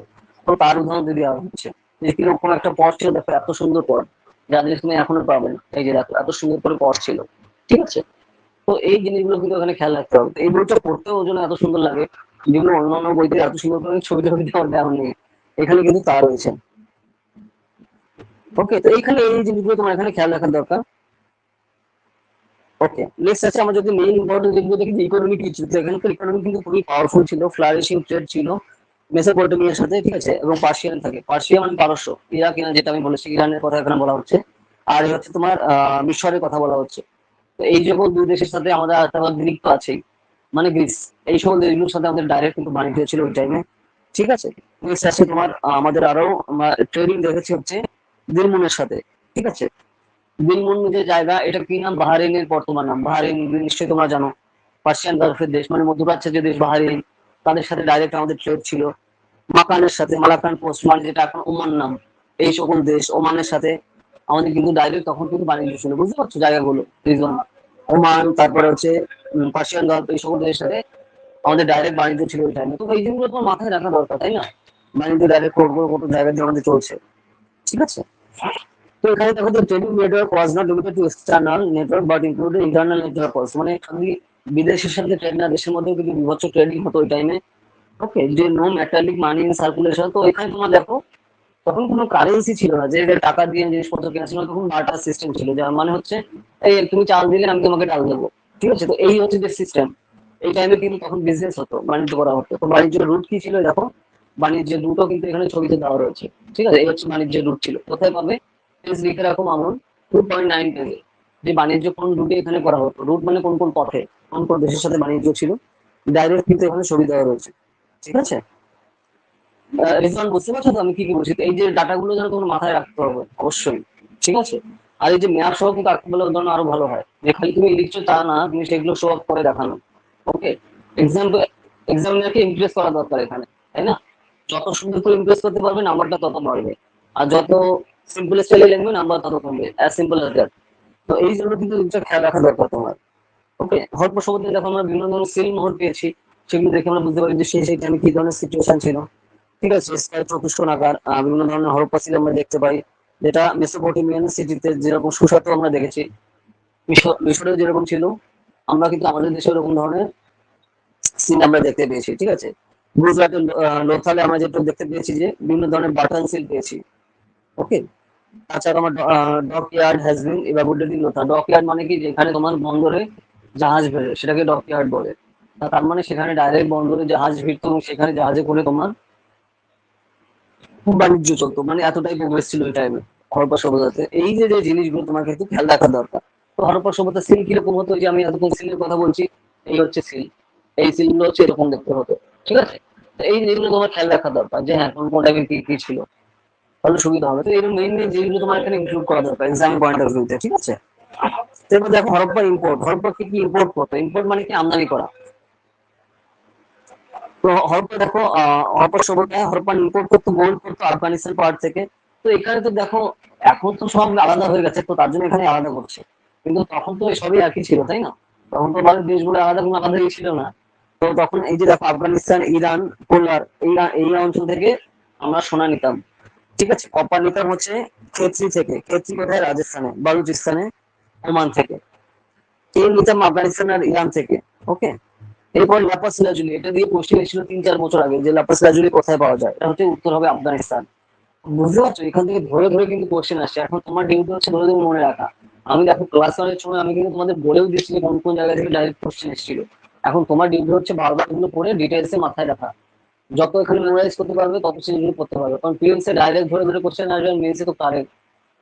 ওকে, তো আর এইগুলো যখন দেওয়ার ফলে খালি তোমার অপশনাল বলে না, জিএস এর ক্ষেত্রেও কিন্তু খুব কাজে দেবে, ঠিক আছে। তো তার জন্য তোমার ধরে ধরে কিন্তু ওখানে মাথায় রাখা দরকার। তো কি করে রাখতে হবে, মাল্টিপল টাইম পড়া পড়া, এগুলোই দরকার। আর পড়ার সাথে সাথে সেই জিনিসগুলো লেখা, তুমি প্রথমে দেখে দেখে লেখো, কোনো সমস্যা নেই, তারপরে আবার সেগুলো প্র্যাকটিস করো। যত প্র্যাকটিস করবে ডাটা মনে থাকবে, তাহলে প্রিলিমসের কোশ্চেন, মেইনস, অপশনাল সব জায়গায় লিখতে সুবিধা হবে। কারণ দেখো এইসব জিনিস কিন্তু বানানোর কোনো জিনিস না, ঠিক আছে। মনে হতে পারে ও স্যার তো হিস্ট্রি বই, তো বানিয়ে লিখে দেবো না, এসে জায়গা স্কুল কলেজ এন্ট্রান্স না, এগুলো এক্সাম না, যে আমি বানিয়ে লিখে দিলাম, আমি রিজন লিখেছি কি, ও তো ভালো স্টুডেন্ট, নাম্বার দিয়ে দিই না, এইসব সিন এখানে হবে না। ডিক্লেয়ার নাম্বার পাবে, নাহলে মাইনাস হবে, সোজা সিস্টেম, ঠিক আছে নমন। তো এই জিনিসটা যেন মাথায় থাকে, এখানে মাইনাস দিকে দুবারও ভাববে না এখন, ঠিক আছে। নেক্সট আসছে কি রিলিজিয়ান। তো এই টাইমে তোমার এখানে রিলিজিয়ানের যদি আমরা বলা হয়, তাহলে এখানে কিন্তু তোমার কোয়ালিফাইড একটা কোনো সিম্পল, সেই সময় আমাদের কোনো টেম্পল ছিল না এই টাইমে, যেটা বলা হচ্ছে মহেঞ্জোদারোতে। কিন্তু এখানে গ্রেট বাথ অফ মহেঞ্জোদারো, যেগুলো আমরা মানে বৃহৎ যে স্নানাগার, সেগুলো কিন্তু আমরা এখানে দেখতে পাই, ঠিক আছে, বাথিং প্লেস। তো সেখানে স্নানাগারটা কিরকম ছিল, এই দেখো মহেঞ্জোদারোতে, এই যে মহেঞ্জোদারো, এই যে স্নানাগার কিরকম ছিল। তো ভুল করে মহেঞ্জোদারো সিনেমা দেখে ভেবো না যে ওরকম ছিল, ঠিক আছে। জীবনেও ভুল করে হিস্ট্রির সাথে বলিউডের সিনেমা কানেক্ট করবে না। বলিউড সিনেমা হচ্ছে পুরো প্রোপাগান্ডা হয়, ঠিক আছে? তো তার সাথে জীবনে ভাবো না যে আমি সিনেমা দেখলে তার মানে হিস্ট্রি কিছু জেনে যাবে, ঠিক আছে? তো ওই জিনিসটা ভুল করলে থেকে বড় ভুল কিন্তু নেই, ঠিক আছে? তো তার জন্য এখন কেউ যদি ভাবে যে আমি আরেকবার দেখে নিয়েছি মানে যথার্থ হয়েছিল, তার মানে অবস্থা খারাপ, ঠিক আছে? কারণ ওগুলো প্রোপাগান্ডা যেগুলো তৈরি করা হয়ে থাকে, মানে বেসিক্যালি নিজের ইচ্ছে মতো শুরু করা হয়, মানে সেটা আমাদের বেসিক্যালি বলিউডে বেসিক্যালি। তো ওই জিনিসটা কিন্তু করা যাবে না, ঠিক আছে? যে আমি এই টপিক করছি, এই টাইপের সিনেমা আছে বেশি দূর দেখে নি না, টেক্সট থেকে বড় তাহলে ঠিকঠাক জানতে পারবে। ওকে, এই জিনিসটা দরকার। নেক্সট, এরপরে এসো তোমার এই টাইমে আমরা কি কি জিনিসগুলো পেয়েছি হরপ্পা সভ্যতায়, তোমার আইডোলট্রি, ঠিক আছে? যে তোমার এখানে কিন্তু আমাদের এখানে মূর্তি পূজা কিন্তু করা হতো দেবীর, আহ মাদার গডেস, মা দেবী যে এখানে রয়েছে তার পূজা করা হতো। তোমার পশুপতি মহাদেব মানে পুত্র শিবা, ঠিক আছে? মানে ভগবান শিবের কিন্তু এখানে পুজো করা হতো এই টাইমটাতে, ঠিক আছে? যেখানে তোমার যে আপার ক্লাস আবার সেটা করতো, মানে যেখানে যারা এলিট ফ্যামিলি তো তারা কিন্তু করতো এই টাইম। ওকে, ভগবান শিবের পুজো, তো এই জিনিসগুলো কিন্তু তোমার এখানে আসলে করা দরকার। স্কিপ কি ওই তার জন্য তো বলছি, ভুল করে বলিউডের মুভি দেখে ভেবো না যে আমি হিস্ট্রি জেনে গেছি। ওগুলো যা খুশি মতন করা হয়ে থাকে, মানে কি বলতো, টিআরপির জন্য, ঠিক আছে? টিআরপির জন্য যা খুশি বা লোকজনকে ইমপ্রেস করার জন্য যা খুশি করা হয়, তো তার জন্য ভুল করেও মানে বলিউডের মুভি দেখে হিস্ট্রি ভাববে না, ঠিক আছে? কারণ ওগুলো হচ্ছে মেইন প্রবলেম। আর ম্যাক্সিমাম আমাদের দেশের লোকজন উচ্চ শিক্ষিত, তো ভাবে যে ওইখানে মুভিতে দেখাচ্ছে মানে ওই সে হয়েছে, তো এই হচ্ছে প্রবলেম, ঠিক আছে? কি বলবো আর, তাই হোক। এরপরে হচ্ছে তখন কি কি তখন তখন লিঙ্গ পূজা করা হতো, ঠিক আছে? যোনি পূজা করা হতো, ওকে, উর্বরতার জন্য। তারপরে এই জিনিসগুলো কিন্তু খেয়াল রাখতে হবে যে আমাদের কোন দেবদেবীর কোন পূজা হতো, এমন বোঝা যাচ্ছে। তো এই সময় আমাদের ভগবান শিবের পুজো করা হতো, আর হচ্ছে তোমার পূর্ণ শিবা, তারপর হচ্ছে তোমার পশুপতি মহাদেবের পুজো করা হতো। তারপর হচ্ছে লিঙ্গ পূজা করা হতো, ঠিক আছে? তো তারপরে তোমার যোনি পূজা করা হতো, যেরকম কামাখ্যা মন্দির হচ্ছে না যোনি, তো তো সেরকম তোমার কিন্তু এই যে যোনি পূজা করা হতো এবং লিঙ্গ পূজা করা হতো ওই টাইম, ঠিক আছে? পিপল ট্রি, তারপর পিপল গাছকে, তারপর তোমার বার্ড মানে পাখি, তারপর ওয়ান হর্ন ইউনিকর্ন, এই জিনিসগুলো কিন্তু আমরা এই টাইমে আমরা পুজো দেখতে পাচ্ছি, ঠিক আছে? তো এই জিনিসগুলো তোমার কিন্তু রিলিজিয়াস লাইফে তোমার কিন্তু এই জিনিসগুলো ইনক্লুড করা দরকার অবশ্যই, পয়েন্ট ওয়াইজ, ঠিক আছে? তো এখানে 5 অল্টার্স হ্যাভ বিন ফাউন্ড, তো এগুলো আমরা কোথায় পেয়েছি? কালীবাগান আর লোথারে। এই যে যে এলাকাগুলো তোমার কিন্তু খেয়াল রাখা দরকার অবশ্যই, ঠিক আছে? এই যে আমি যে এতক্ষণ যার কথা বলছিলাম যে পশুপতি শিবা মহাদেবের কথা, এই হচ্ছে তাদের মূর্তি ছিল এই যে, ঠিক আছে? এইভাবে কিন্তু দেব দেবী পুজো করা হতো। মামুন যেন খেয়াল থাকে, এক্সামে কিন্তু ডাইরেক্ট ভাবে ধরে আসবে রিলিজিয়াস। ওকে, নেক্সট, এরপরে তোমার দেখো dead body was place to north south direction. যখন কেউ মারা যেত তাকে উত্তর দক্ষিণ দিকে রেখে তাকে হচ্ছে এইভাবে ফুড, পটারি, অর্নামেন্টস এবং টুলস দিয়ে তাকে সেভাবে রাখা হতো মাটিতে। ওকে, the items are not as expensive in comparison to those of the contemporary Mesopotamian and Egyptian culture। তো এরকম দেখো, এরকম সিস্টেম কিন্তু আমরা মিশরেও কিন্তু আমরা দেখতে পাই, কিন্তু অতটা দামি জিনিস এখানে দেওয়া হতো না, মিশরে যেরকম দামি জিনিস ছিল। তো এটা হচ্ছে মেইন পার্থক্য। তো এখানে ধরো যখন কেউ মারা যেত তাকে মৃতদেহ সৎকার করার সিস্টেম আলাদা ছিল, কমপ্লিট বুরিয়াল, পুরো তোমাকে বেসিক্যালি মাটির নিচে অনেক সময় চাপা দেওয়া হতো, ঠিক আছে? আবার অনেক সময় দেখো মানে পুড়িয়েও দেওয়া হতো, বিভিন্ন টাইপের সিস্টেম ছিল, সবকিছু এখানে এখানে ব্যবহার করা হতো, ঠিক আছে? আবার দেখো in Harappa coffins contain bodies have been found, আবার এখানে কফিনের যে সিস্টেম সেগুলো কিন্তু দেখা গেছে, মানে মারা গেলে কেন কোনো বাক্সের মধ্যে রেখে তারপরে তাকে সেই হিসাবে তাকে মাটির মধ্যে রাখা, সেরকম সিস্টেম দেখা গেছে। ওকে, রিমেন্স অফ হর্সেস and শুকরোটা এবং dogs with name is graves at Roper have been discovered, ঠিক আছে? তার মানে এখানে হর্স শুকরোটাতে দেখা গেছে, মানে যে ঘোড়ার মুখ সেগুলো হিসেব করে, মানে মাথায় সেই হিসেবে ইউজ করা দিয়ে, অথবা তোমার dogs with men in graves, তো সেগুলো দেখা গেছে। মানে ধরো কেউ মানুষ মারা গেলে তার সাথে কুকুরকেও দিয়ে দেওয়া হতো সাথে, মানে ধরো ধরো পরবর্তী জন্মে তাকে হেল্প করবে, তো সেই ধরনের কিন্তু বিশ্বাস তখন রেখে কিন্তু করা হতো এই জিনিসগুলো, ঠিক আছে?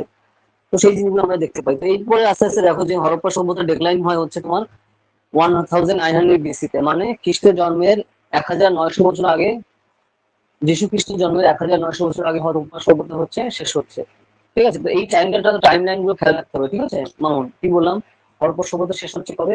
খ্রিস্টের জন্মের 1900 বছর আগে, মানে এখন থেকে প্রায় 2 আর 2 4000 বছর আগে মোটামুটি, ঠিক আছে? তো এই যে টাইম গুলো তোমার কিন্তু খেয়াল রাখা দরকার এক্সামের পয়েন্ট অফ ভিউতে।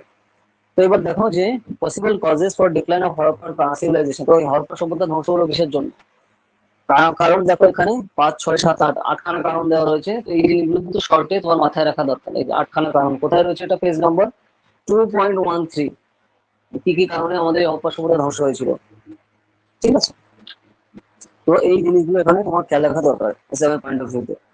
যে আর্য ইনভাশন বলা হয়ে থাকে যে আর্যদের অ্যাটাকে হয়েছিল, অথবা তোমার ইকোলজিক্যাল ডিস্টারবেন্স মানে কোনো প্রাকৃতিক কোনো দুর্যোগ হয়েছিল, চেঞ্জিং রিভার্স কোর্স মানে কোনো ধরনের নদীর অববাহিকার পরিবর্তন হয়েছিল, লো রেইনফল মানে খুব কম বৃষ্টিপাত হয়েছিল, অথবা ফ্লাড মানে বন্যা, ড্রাইং অফ ঘরবার অ্যান্ড ইনক্রিজিং অ্যারিডিটি, ঠিক আছে? তো এইখানে ড্রাইং মানে শুষ্কতা অনেক বেড়ে গেছিল, আর্থকুয়েক মানে ভূমিকম্প হয়েছিল, অথবা ন্যাচারাল ক্যালামিটি বা প্রাকৃতিক দুর্যোগ। তো এর মধ্যে বিভিন্ন ধরনের কারণ হতে পারে, মানে কিন্তু কোনো শিওরিটি না, মানে এই সকল কারণের মধ্যে যে কোনো একটা কারণেই এই সভ্যতা ধ্বংস হয়ে গেছিল, ঠিক আছে?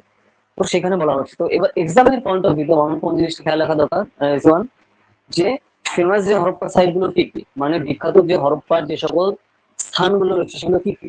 নাম্বার 1 হরপ্পার তোমার যেটা রয়েছে পাঞ্জাবে। পাঞ্জাবে কোথায়? পাকিস্তানে, ঠিক আছে? আর তারপরে এটা তোমার রয়েছে রিভার কি রয়েছে তোমার, রবি বলছে, ঠিক আছে? তারপরে শাহিনী, দয়ারাম শাহিনী হচ্ছে এটা এক্সিকিউট করে মানে করে বের করেন। স্পেশালিস্টিস মানে কি কি বৈশিষ্ট্য ছিল। তো এই যে যে চার্টটা আছে না ফেমাস হরপ্পান সাইট, এটা কিন্তু মুখস্থ করতে হবে মামুন। কোথায়? পেজ নম্বর বললাম 2.13, খাতায় লিখে রাখো পেজ নম্বর 2.13। এইটা কিন্তু এই যে ফেমাস হরপ্পান সাইট গুলো কোথায় আছে, মানে হরপ্পা সভ্যতার যে আমরা নিদর্শন এগুলো আমরা পেয়েছি, সেগুলো কোথায়? এই যে তারপর হচ্ছে তোমার মহেঞ্জোদারো, ঠিক আছে? মহেঞ্জোদারো কোথায়? সিন্ধ প্রভিন্সে আমাদের, ঠিক আছে? তো এখন তো ভাগ ভাগ হয়ে গেছে তোমার। দেখো আমি যে বারবার বলেছি মামুন, রিজওয়ান, আমরা যখন হিস্ট্রি পড়ছি আমাদের এরিয়া কিন্তু এখন তা না। আমাদের এরিয়া কিন্তু পার্সিয়া থেকে ইন্দোনেশিয়া, ঠিক আছে? এই জিনিস মাথায় রেখে করতে হবে। ওকে, কি বললাম? পার্সিয়া থেকে, পারস্য থেকে, মানে ইরান থেকে তোমার শুরু করে ইন্দোনেশিয়া অব্দি আমাদের এলাকা।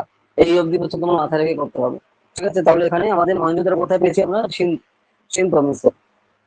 নেক্সট আছে লোথাল। লোথাল আসছে কোথায়? আমরা পেয়েছি যে গুজরাটের লোথাল, আমরা যেটা বললাম আহমেদাবাদ এই জায়গাতেও রয়েছে। ওকে, নেক্সট আছে কালীবাগান। কালীবাগান কোথায় রয়েছে? রাজস্থানে। তো এইভাবে মেন মেন জায়গাগুলো তোমার মাথায় রাখা দরকার, যেগুলো কোন রাজ্যে রয়েছে বর্তমান সময়। আর আমি এটা বারবার বলেছি যে প্রথম প্রথম নামগুলো অরিজিনাল নাম কি, পুরোনো নাম কি, এগুলোর জন্য মাথায় রাখতে হবে, ঠিক আছে? যে দেখো ইসলামাইজেশনের ফলে কাশ্মীরের প্রচুর জায়গার নাম চেঞ্জ হয়ে গেছে, ইসলামাইজেশনে চেঞ্জ হয়েছে। তো তার আগে যে নামগুলো ছিল অরিজিনাল নাম কিন্তু অবশ্যই মাথায় রাখতে হবে। যেটা আমি তোমাকে আগের দিন বলেছিলাম যে সরস্বতী সিভিলাইজেশনের বিষয় নিয়ে আমরা মন্দির নিয়ে আমরা ডিসকাস করছিলাম। তো তোমার পুরো যেন সব জিনিস মাথায় থাকে রেজওয়ান, মামুন, ঠিক আছে? পুরো অরিজিনাল নামগুলো কি কি, শতদ্রু, বিতস্তা, ঠিক আছে? যে সকল নদীর নাম রয়েছে এগুলো কিন্তু ইসলামিক ইনভেশন এগুলো সব চেঞ্জ হয়ে গেছে, চেঞ্জ করেছে তারা। তো সেগুলো পুরো নাম যেন তোমার মাথায় থাকে, ওকে? কারণ নাম ধরে ধরে আসবে কিন্তু। নেক্সট তারপরে তোমার চানুদারো। চানুদারো যে জায়গাটা, এটা সিন্ধ প্রভিন্সে আসছে। সিন্ধ কি? পাঞ্জাব ও সিন্ধু, গুজরাট ও মারাঠা, তাই না? ওই যে ট্রাম সিন্ধ থেকে কিন্তু ওই সিন্ধের কথাই বলা হচ্ছে, ঠিক আছে? তো সেই যে জায়গাটা, এটা কোথায় এখন রয়েছে? পাকিস্তানে। তো এই জায়গাগুলো খেয়াল রাখতে হবে। নেক্সট হচ্ছে রংপুর। তো রংপুর হচ্ছে কোথায়? এটা গুজরাট। তো রংপুর তো মনে হতে পারে যে রংপুর বাংলাদেশেও একটা আছে, সেটা আলাদা, ওটার কথা এখানে বলছি না আমরা, তার উল্টো দিকে পুরো গুজরাটের কথা বলছি। তো এটা যেন গুলিয়ে ফেলো না। রংপুর আবার কিন্তু বিভিন্ন পুরোনো একটা ফেমাস জায়গা তোমার, আর রয়েছে আমাদের পার্শ্ববর্তী দেশ আবার বাংলাদেশে, তখন তো একই ছিল, ঠিক আছে? তো আচ্ছা, নেক্সট আছে কি আলমগীরপুর, এটা আসছে কোথায়? মিরাটে। নেক্সট আসছে পটুডিজি। তারপরে এটা কোথায়? সিন্ধে। সিন্ধ কোথায়? এখন পাকিস্তানে। তো এই যে যে জায়গাগুলো কিন্তু তোমার মাথায় রাখতে হবে। তারপরে সাইটের নাম কি? আমরি। আমরি সাইট, এটা কোথায় আসছে? পেজ নাম্বার কত? 2.16 রিজন খুঁজে পেয়েছো? আমি কি কি বলছি এগুলো সব বলো। এই জায়গা কিন্তু ধরে ধরে আসে, ঠিক আছে? এক্সাম, তো তার জন্য তোমাকে কিন্তু একটু মাথায় রাখা দরকার। রোববার। রোববার কোথায় আছে? পাঞ্জাবে। সুটপটোটা কোথায়? গুজরাটে, কচ্ছেরন উপকূলে। ধোলাবিরা কোথায়? কচ্ছেরন উপকূলে, গুজরাটে। তো এই জায়গাগুলো কিন্তু নাম জানতে হবে, হ্যাঁ, নাহলে কিন্তু অবস্থা খারাপ। কারণ দেখো তুমি যদি শিওরলি না হও, তোমার অপশন গুলো এমনই থাকে না, মনে হবে সবই ঠিক, ঠিক আছে? তো তার জন্য তোমার যদি প্রিপারেশন ঠিকঠাক না থাকে তুমি কিন্তু চুজ করতে পারবে না।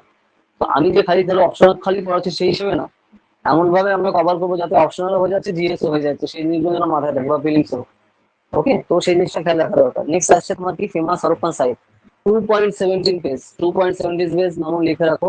এই পেজে দেখো ফেমাস হরপ্পান সাইট কোথায় কোথায় ছিল, হরপ্পা সভ্যতা সেখানে ডাইরেক্ট ম্যাপে দেওয়া রয়েছে। তো তোমার এগুলো পুরো মাথায় থাকবে। তার জন্য আমি কি বললাম, দোকান থেকে 20 টাকা দিয়ে দোকানে ম্যাপ কিনে ঘরে লাগা হবে, জায়গাগুলোকে দেখো, ওই জিনিসগুলো মাথায় রাখতে হবে, ঠিক আছে?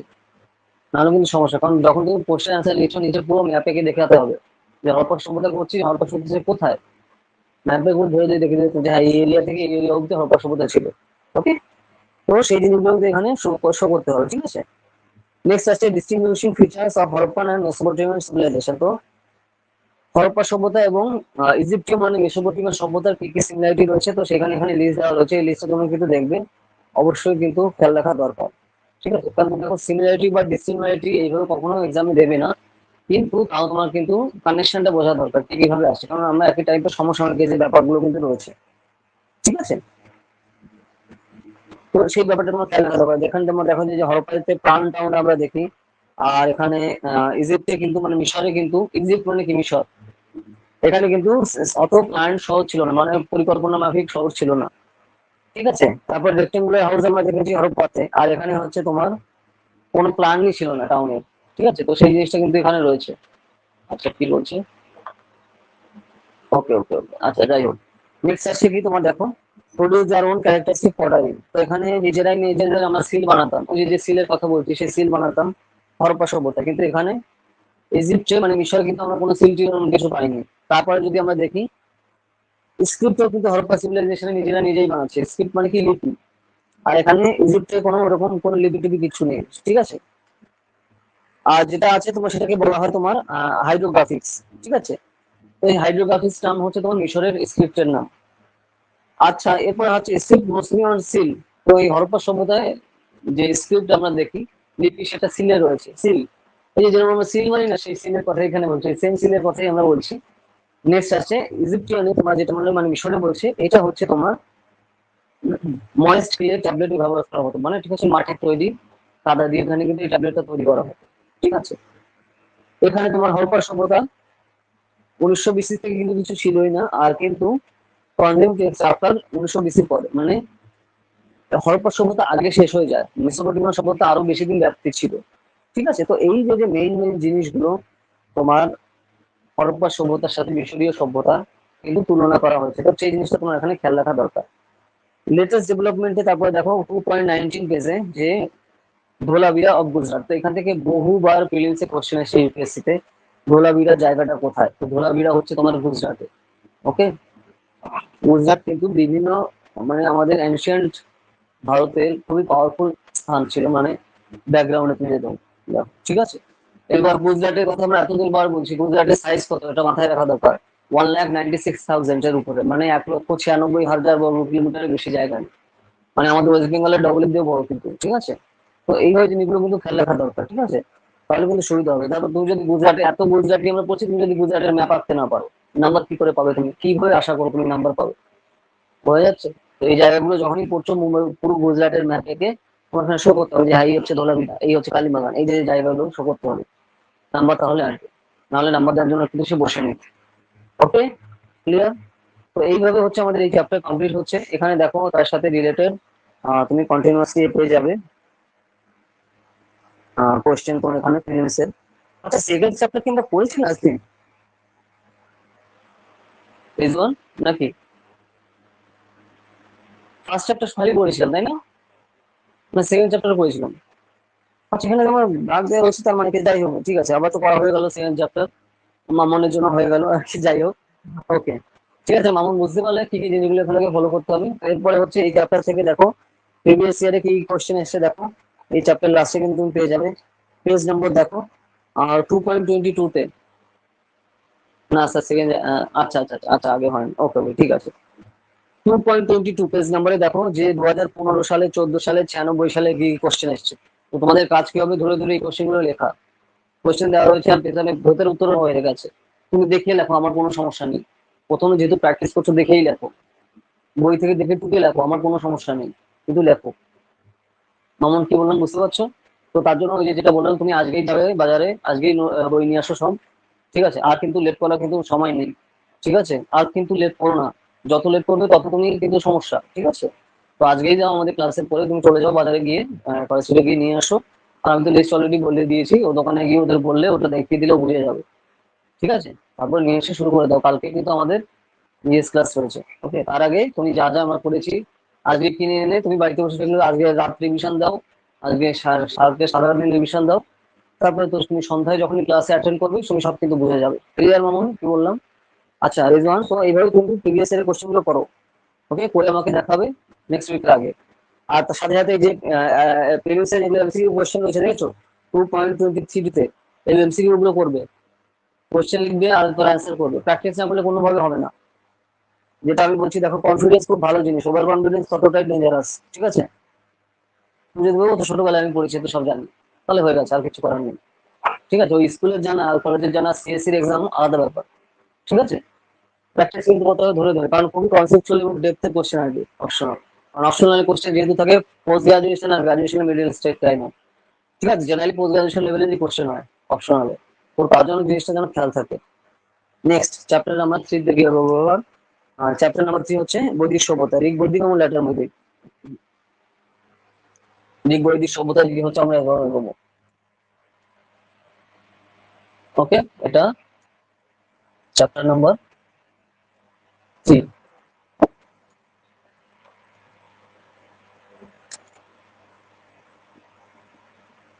ঋগ বৈদিক and later Vedic period, ওকে? এটা হচ্ছে আমাদের চ্যাপ্টারের নাম, তোমার থার্ড চ্যাপ্টার, ঠিক আছে? টাইম লাইন কত? 1500 খ্রিস্টাব্দ থেকে 500 খ্রিস্টপূর্বাব্দ অব্দি, ঠিক আছে? এই টাইমে রয়েছে, এই টাইমটা তোমার কিন্তু খেয়াল রাখা দরকার। এরপরে তোমার হরপ্পা সভ্যতা কমপ্লিট হয়ে যাচ্ছে, শেষ হয়ে যাচ্ছে, তারপর হচ্ছে তোমার বৈদিক সভ্যতা স্টার্ট হচ্ছে এখানে, ঠিক আছে? তো এইখানে আমরা যে যে জিনিসগুলো যাই, যে আমরা এখানে এই সভ্যতা সম্পর্কে জানতে পারি কি বৈদিক টেক্সট থেকে। বৈদিক সভ্যতা আমাদের যে টেক্সট গুলো রয়েছে সেখান থেকে কিন্তু আমরা দেখতে পাচ্ছি কন্টিনিউয়াসলি। ইন্দো আর্জিয়ান থিওরি অনেক সময় এখানে বলা হয়ে থাকে, যে জিনিসগুলো এখানে রয়েছে, যেখানে ঋগ্বৈদিক কম্পোজিস ডিসক্রাইব দেমসেলস আর্য, ঠিক আছে? ঋগ্বৈদিক সভ্যতায় আমরা যে দেখতে পাই যে নিজেদেরকে তারা আর্য বলে পরিণত করছে বা নিজেকে শো করছে, ঠিক আছে? এখানে মেইন মেইন যেগুলো আমরা দেখতে পাই যে এই যে ঋগ্বৈদিক সভ্যতা সম্পর্কে বিভিন্ন লোকের বিভিন্ন বিভিন্ন থিওরি রয়েছে, বিভিন্ন ব্যাকগ্রাউন্ডে, মানে ইউরোপিয়ান একটা থিওরি রয়েছে, সেন্ট্রাল এশিয়ান থিওরি রয়েছে, আর্টিক রিজিয়ন থিওরি রয়েছে, তিব্বত থিওরি রয়েছে, ইন্ডিয়ান থিওরি রয়েছে, ঠিক আছে? কারণ মার্কেটে বিভিন্ন ধরনের থিওরি দেওয়া হয়েছে, যে এক একজনের যে এক একটা পয়েন্ট অফ ভিউ। কারণ জেনারেলি যখন তুমি তোমার নিজের সম্পর্কে বলবে তুমি সেটা নিজেরটা জানো, কিন্তু লোকে যখন তোমার সম্পর্কে বলবে তার নিজের কি প্রোপাগান্ডা রয়েছে বা তাদের কি ইন্টারেস্ট আছে তার উপর ভিত্তি করে লেখে। আর মেইন তো প্রবলেম হচ্ছে আমরা আমাদের এতটাই, মানে যেহেতু আমরা বিভিন্ন ইনভেডারদের দ্বারা কন্ট্রোল হয়েছি, তো তো আমরা নিজেরা কেউ কিছু বললে আমরা সম্মান দিই না, কেউ সাদা স্কিনের সাদা চামড়া কেউ কিছু বললে আমাদের টিআরপি হেভি বেড়ে যায়, ঠিক আছে? তো এই হচ্ছে আমাদের প্রবলেম, যেহেতু আমরা কলমে ছিলাম না, তো এই ব্যাপারটা কিন্তু রয়েছে। তো তার জন্য আমরা সবকিছুতে ইম্পর্টেন্স দিই, এই বিটি সাদা চামড়া কে কি বললো, ঠিক আছে? ওটাই হচ্ছে ইম্পর্টেন্ট, ওর জন্য অস্কার নিয়ে এত লাফালাফি হয় আমাদের এখানে। যাই হোক, তো এরপরে হচ্ছে তোমার ইউরোপিয়ান থিওরি, সে কি কি বলছে দেখো, বিভিন্ন টেক্সট থেকে আমরা যেগুলো জানতে পারি, যেরকম গ্রিক, ল্যাটিন, জার্মান, গথিক, কেটিক আর সংস্কৃত, এগুলো জায়গা থেকে আমরা কিন্তু এই ধরনের ল্যাঙ্গুয়েজে এইখানকার ব্যাকগ্রাউন্ড আমরা পাই বিভিন্ন ধরনের স্ক্রিপ্টে, ঠিক আছে?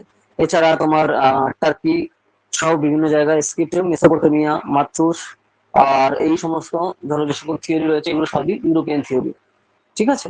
তো এগুলো কে কে লিখেছে? ইউরোপিয়ান থিওরি মানে এই যে উইলিয়াম জোন্স, হাঙ্গেরি স্কলার, ঠিক আছে? স্টেপেস আর ওয়েস্টার্ন সিবেরিয়ার বিভিন্ন ধরনের রাইটাররা। তো দেখো এই জিনিসটা লিখবে যখনই তোমার ফরেনাররা যখনই আমাদের সম্পর্কে লেখে, আমরা ফালতু, অচ্ছুত, অশিক্ষিত, মূর্খ, এই টাইপের জিনিসগুলো হচ্ছে সব থেকে বেশি প্রপাগেট করা হয়। তার মানে কি, যাতে তারা সুপিরিয়র আমরা ইনফিরিয়র, আর তারাই সব সিভিলাইজেশন আমাদের এখানে নিয়ে এসে আমরা কিছুই জানতাম না, এই জিনিসগুলো বেশি প্রপাগেট করা হয়, ঠিক আছে? কারণ এগুলো মূল এজেন্ডাই ছিল আর কি তাদের, ঠিক আছে? ইনভেডারদের বেসিক্যালি, যে টাইপের যে ইনভেডার হোক না কেন। তো তার জন্য আমরা দেখো, আচ্ছা তোমার যেহেতু জিএসএ ক্লাস, তো মেকলে মেমরি যখন তৈরি হয়, ঠিক আছে, লর্ড মেকলে, তো তখন তার বাবাকে সে চিঠি লিখছে যে বাবা, এখানে আমি মানে 1835 তোমার এখানে যে আমাদের যে উডস এডুকেশন আসার আগে, মানে ইংলিশ এডুকেশন এখানে স্টার্ট হচ্ছে, তো তার আগে যে ইন্ডিয়া, এইখানে ভারত হচ্ছে এমন এক দেশ যেখানে এখানে যদি আমি এডুকেশন সিস্টেম ধ্বংস না করি তাহলে এই দেশকে রাজ করা সম্ভব না। তো তার জন্য আমি এমন একটা সভ্যতাকে ওখানে তৈরি করবো যে যারা নিজেরা নিজেদেরকে থুতু দেবে এবং নিজেরা নিজেদেরকে গালি দেবে, নিজেদের হিস্ট্রি, পলিটিক্স তার উপরে। এবং তাহলে হচ্ছে ব্রেন ওয়াশ করে এদের এমন পজিশনে নিতে হবে যে ওয়েস্টার্ন এডুকেশন তাদের মধ্যে দিয়ে দেওয়া হবে, এবং তার ফলে আমরা যেটা বলবো এটা দেখতে ভারতীয় হবে কিন্তু ওদের চিন্তা ভাবনা, কথাবার্তা, আচার ব্যবহার সবই ব্রিটিশ হবে। আর তাহলেই এই দেশকে রাজ করতে আমার সুবিধা হবে। আর এইভাবেই হচ্ছে আমি আমার এডুকেশন সিস্টেমটা তৈরি করছি। এটা কার চিঠি? মেকলে তার বাবাকে চিঠি লিখছে, ওকে? এই যে যে জিনিসগুলো, তাহলে এজেন্ডাটা বুঝতে পারছো যে ব্যাপারগুলো আসছে, এই জিনিসগুলো খেয়াল করা দরকার, ঠিক আছে। আর তার জন্য সেইভাবেই দেখো এই জিনিসগুলো হচ্ছে আমাদের, যেখানে তুমি যদি ধরো বাংলায় বা সংস্কৃতে পিএইচডি করো, তোমার মতো মূর্খ বা অশিক্ষিত কেউ নেই, কিন্তু তুমি একজন, কেউ যদি ইংলিশে 2 লাইন বলে দেয়, আরে বাপরে কত শিক্ষিত লোক। তো এগুলো কিভাবে আসছে? কন্টিনিউয়াসলি জেনারেশন পর জেনারেশন বাবা আমাদের একদম কন্ট্রোল করে শেষ করে দেওয়া হয়েছে, ঠিক আছে, মানে থিঙ্কিং প্রসিডিওরে পুরো কলোনাইজ করা। বুঝতে পারছো? তার বাবার চিঠি কত পাওয়ারফুল ছিল। তো তার জন্য তুমি যদি বলা হয় যে লাস্ট 300 ইয়ার্স এর মোস্ট পাওয়ারফুল ব্যক্তি কে, দেখবে, ঠিক আছে। তো এই যে যে জিনিসগুলো কিন্তু রয়েছে, বুঝতে হবে জিনিসগুলো ব্যাকগ্রাউন্ডটা কি।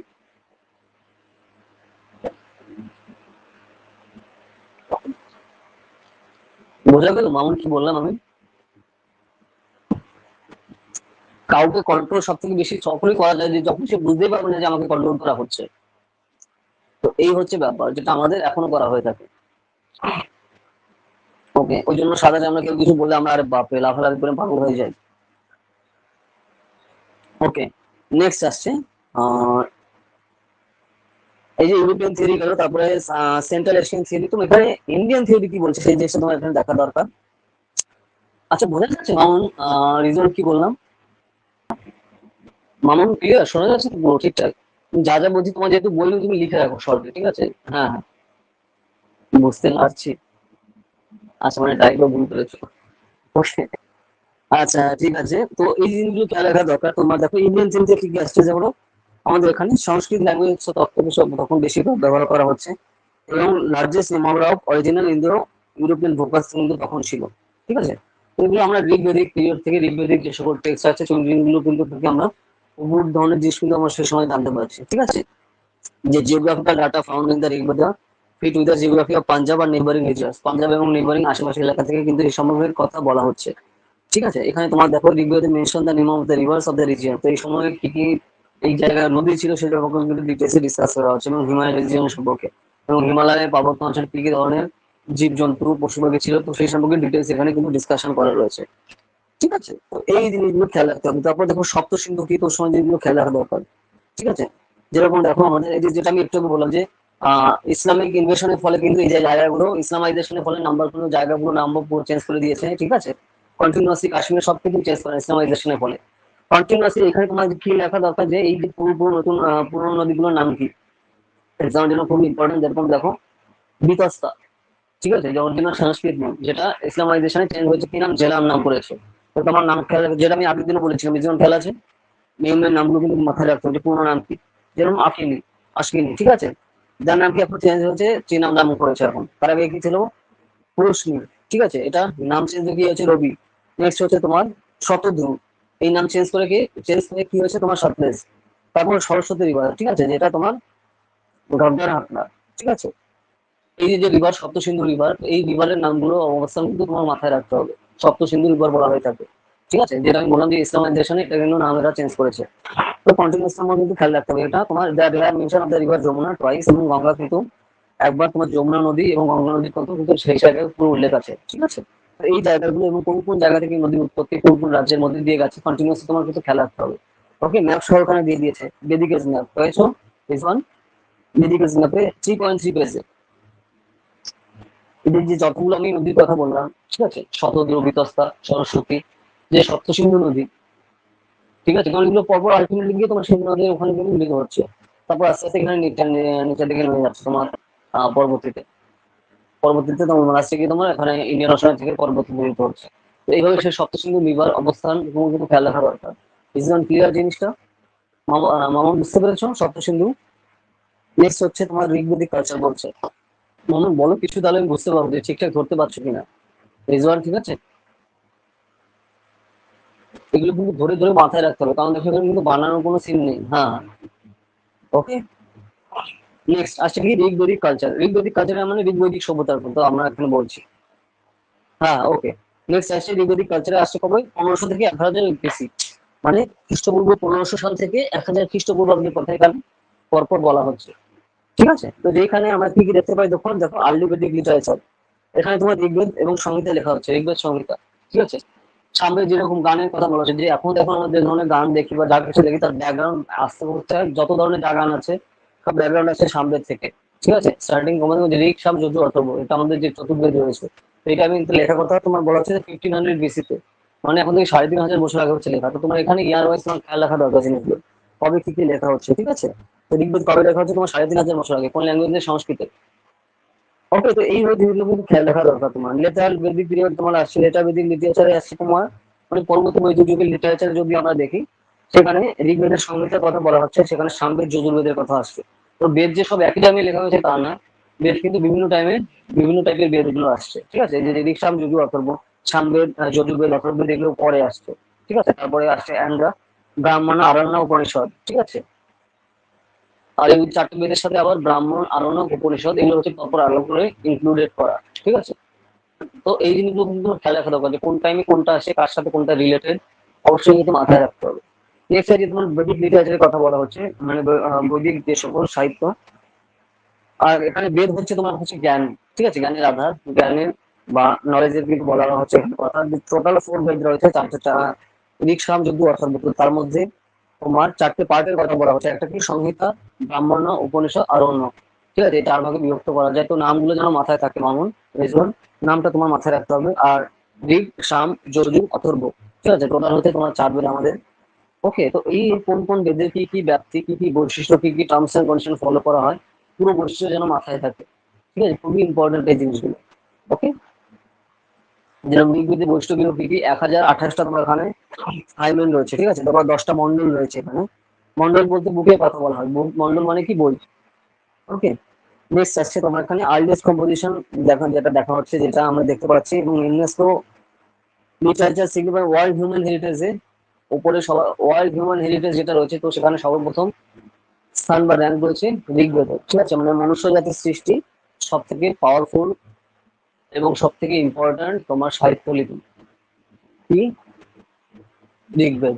ওকে, কবে লেখা, 1500 বিসি, মানে এখন থেকে 3500 বছরেরও বেশি আগে। ওকে, তো এই জিনিসটা এখানে কিন্তু মাথায় রাখতে হবে।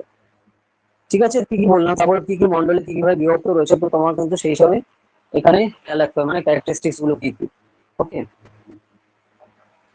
নেক্সট আসছে কি কি দেখো, যে priest and related to the Rigveda are poetry and Maitri and the Upanishad and the Upaveda of the Rigveda is Ayurveda. তো এই যে আয়ুর্বেদের কথা আমরা বলি না, তো আয়ুর্বেদ হচ্ছে তোমার ঋগ্বেদের উপবেদ, আয়ুর্বেদ শাস্ত্র। ওকে, যে আয়ুর্বেদ যে বিদ্যা সেটাকে আসছে কোথা থেকে, উপবেদ থেকে। তো উপবেদে বেদ হচ্ছে মেইন বেদ, তো তাদের উপবেদও আছে, সেটা কি আয়ুর্বেদ। ওকে, তো মেইন জিনিস যেগুলো দেখো, আমি আর কিছু বলার উদাহরণ দিই। দেখো এখন লোকজনকে যখনই বললে আয়ুর্বেদিক চিকিৎসা, মানুষ নেয় নাকি ফালতু জিনিস। তো এই জিনিসগুলো সিস্টেমেটিক্যালি কারা করেছে, ব্রিটিশরা। ওকে, তার আগে কিন্তু তোমার তার আগে এই জিনিসগুলো কিন্তু কন্টিনিউসলি ছিল, কিন্তু ব্রিটিশ দেখলো তাদের জন্য যে ধরো এই যে অ্যালোপ্যাথি সিস্টেম, ঠিক আছে, বা অন্যান্য যে হোমিওপ্যাথি সিস্টেম, হোমিওপ্যাথি আসছে কোথা দিয়ে, জার্মান দিয়ে। ওকে, অ্যালোপ্যাথি সিস্টেম তোমার কিন্তু ফরেন দিয়ে আসছে। তো সেই মার্কেটে এখানে ধরার জন্য, ঠিক আছে, মোটামুটি আমাদের দেশে যে আয়ুর্বেদ সিস্টেম বা পুরোপুরি যে ইন্ডিয়ান যে সিস্টেম, কি করতে হবে, মার্কেটে প্রচার করতে হবে এগুলো ব্যাপার ফালতু জিনিস। সব থেকে সিকিউর জিনিস কোনটা, এবং যেটা মার্কেটে যাতে বজায় থাকে, অ্যালোপ্যাথি, ওটা করো। সেই হিসাবে কিন্তু সেগুলো প্রপাগেট করা হয়। তার জন্য টাইম এন্ড রিপিটেডলি বিভিন্ন সোশ্যাল, মানে বিভিন্ন ধরনের মিডিয়ার সাহায্যে এবং লোকের মাধ্যমে ভ্রান্তির ধারণা দিয়ে দাও যে আয়ুর্বেদে মানে মূর্খ জিনিস অশিক্ষিতরা ইউজ করে, এর থেকে কোনো কোনো দরকার নেই। তো সেগুলো যাতে আমি যখনই সেই জিনিসগুলো মার্কেটে আমি ওইটা ছড়াবো, তার মানে লোকজন আস্তে আস্তে সেগুলো থেকে দূরে সরে যাবে, আর তাহলে সেই ফাঁকা জায়গাটা ধরবে কে, অ্যালোপ্যাথি। ওকে, তো এই জন্য কিন্তু এবার মার্কেটিংটা ঠিক এভাবে হয়। ঠিক আছে, ঠিক যেরকম দেখবে যে কোনো অ্যালোপ্যাথি মানে ডাক্তার যখন চেম্বারে ঢোকে, তার পেছন পেছন দেখবে অনেকগুলো লোকজন ঢোকে। তারা কারা, ওই যে ওষুধ বিক্রি করার জন্য বিভিন্ন ব্র্যান্ডের। তো তারা যেভাবে প্রপাগেট করে যে তার কোম্পানি বেস্ট, ঠিক আছে, কমিশন পাওয়ার জন্য, ঠিক সেম এরকম স্টাইলে কিন্তু ব্রিটিশরা আমাদের এভাবে ইন্ডিয়ান যে সিস্টেম রয়েছে, ওষুধের সিস্টেম, যে আমাদের যে 16 সিস্টেম, সেগুলো সবই ব্যাপার ঘোষণা করে এবং সেই হিসাবে কিন্তু প্রপাগেট করেছে। তো তার জন্য আমরা এখন দিনে 3 বার এরকম আয়ুর্বেদের এগেন্সে বলতে থাকি। ঠিক আছে, বুঝে যাচ্ছে ব্যাকগ্রাউন্ড। তো তাহলে কি, ওইটা যদি আমি সবসময় ব্যাপার খারাপ বলতে পারি, তাহলে অ্যালোপ্যাথি মার্কেটটা বাড়বে। ঠিক আছে, নতুন নতুন ধরো ওষুধ তৈরি হবে, মার্কেটটা বড় হতে পারবে, কমিশন ভালো আসবে। বুঝতে পারছো পলিসি গুলো কিভাবে এগোয়। তো এই জিনিসগুলো চলতে হবে, কারণ এগুলো সিস্টেমেটিক্যালি ডিস্ট্রাক্ট করা। ওকে, যাতে তাদের সেই সময় শুরু হয় মার্কেটটা ধরতে। ওকে, বোঝা গেল সিস্টেম কি করে চলে মামুন, রিজওয়ান। তো এইভাবে জিনিসগুলো ধরতে হবে, যে তার জন্য প্রাইমারি ইন্ডিয়ার এডুকেশন যা সিস্টেম যেখানে যা যা আছে সবগুলোকে ব্যাকওয়ার্ড বলো, আর আমাদের তার সুপিরিয়র সেই হিসাবে প্রচার করো, তো তাহলে সেই মার্কেট ধরতে আমাদের সুবিধা হবে। তো এইভাবে কিন্তু কন্টিনিউয়াসলি ব্রিটিশরা এইভাবে করেছে আমাদের এখানে। ওকে, তার জন্য হচ্ছে আমাদের এই অবস্থা। ওই জন্য আয়ুর্বেদের আমরা দিন রাত খিল্লি উড়াই। ঠিক আছে মামুন, বোঝা গেল জিনিসটা?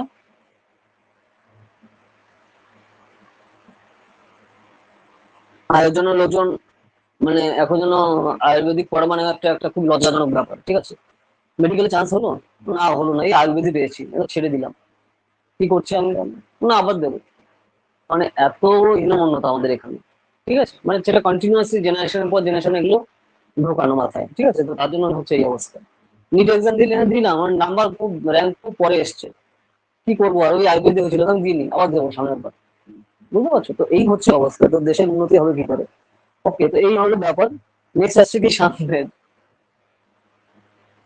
সামবেদ আসছে, তো সামবেদ আসছে এরপরে দেখো সামবেদ গানের সম্পর্কে কথা বলা হচ্ছে, যত ধরনের ধরো সঙ্গীত রয়েছে তার ব্যাকগ্রাউন্ড আসছে হচ্ছে কোথায়, সামবেদ থেকে। ওয়ার্ল্ডে সারা পৃথিবীতে যত ধরনের তোমার গান আসছে, ঠিক আছে, কালেকশন অফ ভার্সেস কিন্তু আমরা যেগুলো দেখতে পাই, ধ্রুপদ রাগা, তারপরে তোমার তানসেন দেখো এর সাথে বিভিন্ন পাওয়ারফুল। আচ্ছা আচ্ছা বলো স্যার, পুরো ইউরোপিয়ান ইউনিভার্সিটি আমাদের আয়ুর্বেদ ফলো করে।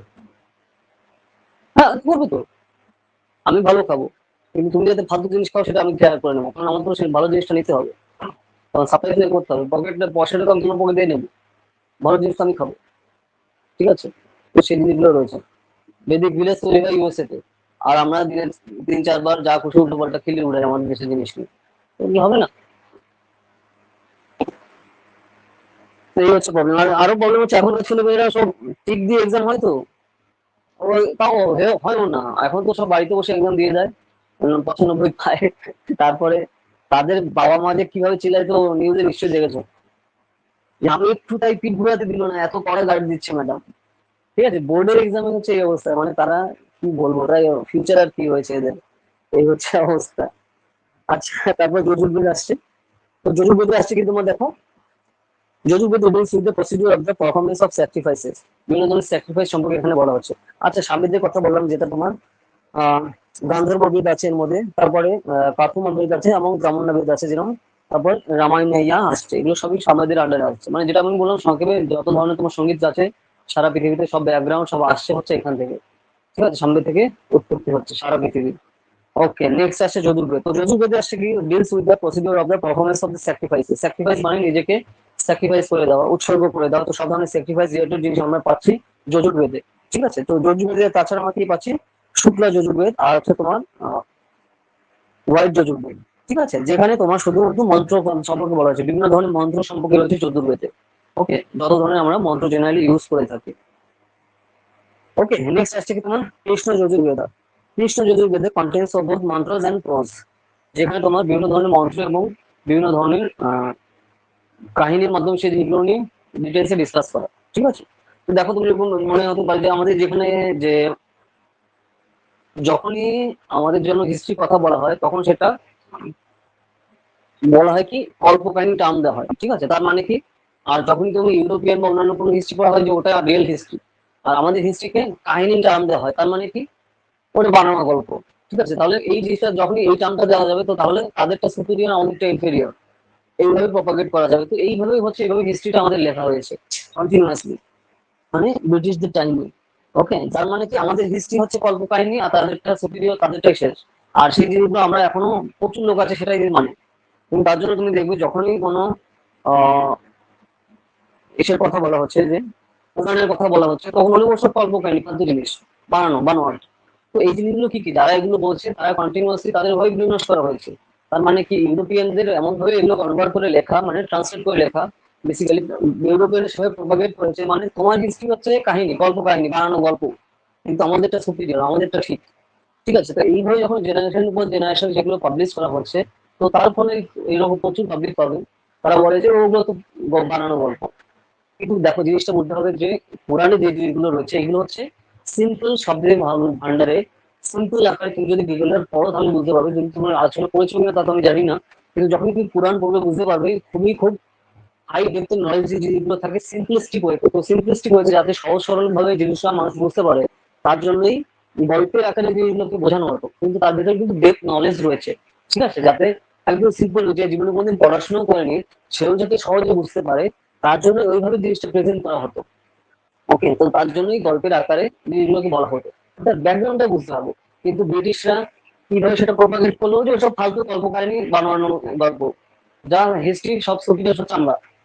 বুঝতে পারছো ব্যাকগ্রাউন্ড? মামুন বোঝা গেল রিজন? ঠিক আছে, তো এইভাবে হচ্ছে তোমার কন্টিনিউয়াসলি সিস্টেমেটিক্যালি আমাদের হিস্ট্রি কন্ট্রোল করা মানে ডিস্ট্রয় করা হচ্ছে এবং এখনো হচ্ছে। এই জন্য যে তুমি এখনো প্রচুর লোকের কাছে জিজ্ঞেস করবে যে ও বলবে তো ওসব কাহিনী, কিন্তু আমাদের ওগুলো লেখা হচ্ছে কিভাবে, এমন ভাবে সেই জিনিসগুলো প্রেজেন্ট করা হচ্ছে যে সে মুড খোঁজে, সেও যেন তার ডেপথ নলেজটা সামারিটা মোরালটা বুঝতে পারে। মামুন বোঝা গেল? তো তার জন্য হচ্ছে এভাবে প্রেজেন্ট করা। তুমি যদি এইটা পড়ো, আমাদের যেগুলো ধর পুরাণ ওগুলো পড়ো তুমি, তাহলে বুঝতে পারবে। ঠিক আছে, প্রেজেন্ট করা হয়েছে ওইভাবে, যাতে একদম যে মূর্খ অশিক্ষিত জীবনে কিছু পড়েও নি সেও যেন তার ডেপথ নলেজটা নিতে পারে, তার জন্যই হচ্ছে এভাবে প্রেজেন্ট করা। আর ব্রিটিশ সেটা প্রপাগেট করলো কি গুলো ফালতু বানোয়ার কাহিনী, কল্প কাহিনী, আমাদের তো হচ্ছে আসলে জিনিস। ডিফারেন্স বোঝা গেছে মামুন, ভগবান? এইভাবে হচ্ছে সিস্টেমেটিক্যালি আমাদের হিস্ট্রি ধ্বংস করা হয়েছে। তাদেরটা হিস্ট্রি কিন্তু আমাদেরটা কাহিনী। এই কাহিনী টার্মটা ইউজ করা, ঠিক আছে, বা গল্প টার্মটা ইউজ করা, তার মানে কি ও ফালতু জিনিস। ঠিক আছে, বোঝা গেল? এই যে হ্যাঁ, এই জিনিসটা বুঝতে হবে। তো এই ব্যাপারগুলো তোমার কিছু অ্যানালাইজ করা দরকার।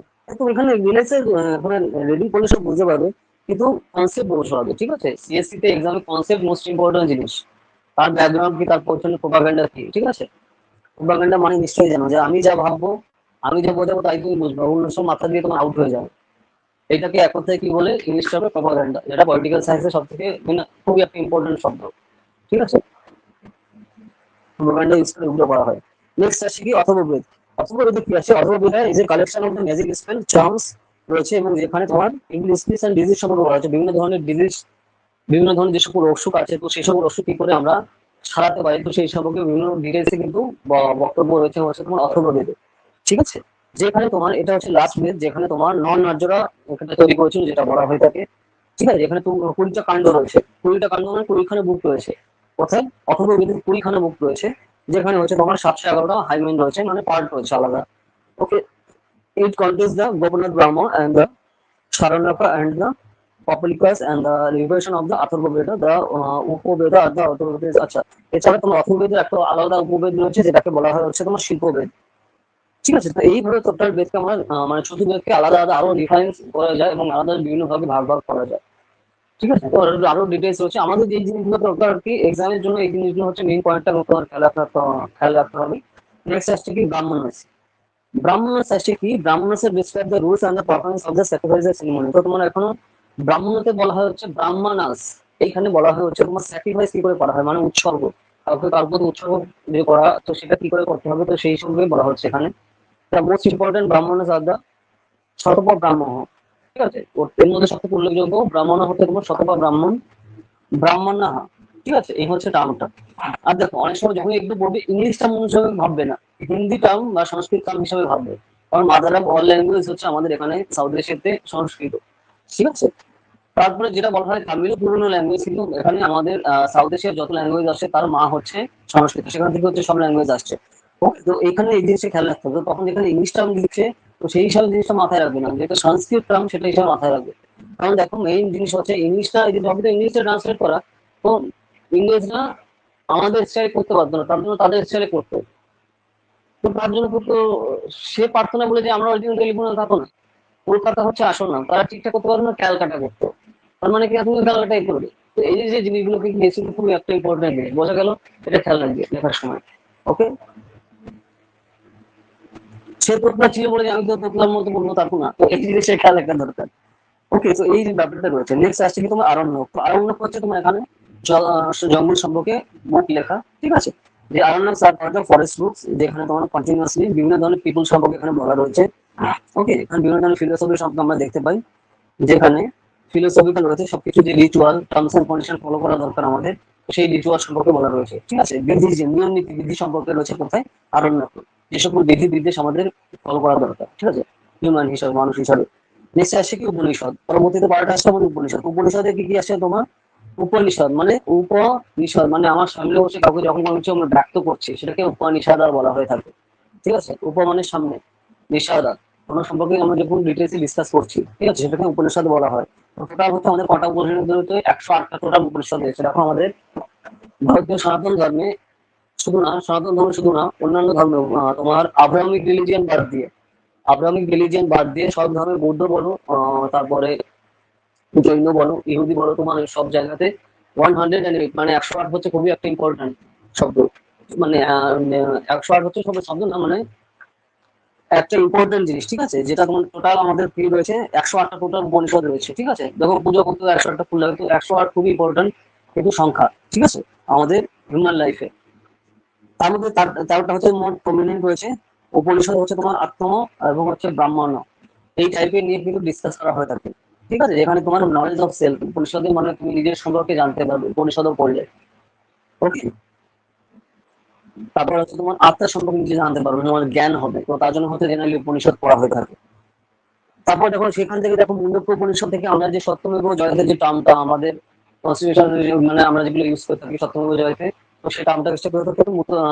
মুন্ডক্য উপনিষদ থেকে, যেটা তোমার 2014 সিএসসি এক্সামে হয়েছিল, ইউপিএসসি এক্সামে। ঠিক আছে, এরপর তোমার দেখো চন্দ্রবৈয়া উপনিষদ থেকে তোমার পাঁচটা আশ্রমের কথা বলা হচ্ছে। ঠিক আছে, যেখানে তোমার বিভিন্ন টাইপের ম্যারেজের কথা কিন্তু এখানে বলা হচ্ছে, মানে বিয়ে সম্পর্কে বিভিন্ন ধরনের যে সেভাবে বিয়ে হয়ে থাকে, তো তাদের বিয়ে সম্পর্কে কিন্তু এখানে ডিটেলসে ডিসকাস করা রয়েছে। ঠিক আছে, যেরকম দেখো অনুলোমা ম্যারেজ আর হচ্ছে প্রতিলোমা ম্যারেজ। ঠিক আছে, যখন তোমার অনুলোমা ম্যারেজ হচ্ছে তুমি যখন নিজের বর্ণের কাউকে যখন বিয়ে করো সেটাকে তোমার অনুলোমা বিয়ে বলে। আর তারপরে তোমার প্রতিলোমা ম্যারেজ হচ্ছে তুমি তখন অন্য বর্ণের বিয়ে করো। ঠিক আছে, সেটাকে তোমার প্রতিলোমা ম্যারেজ বা বিয়ে বলা হয়ে থাকে।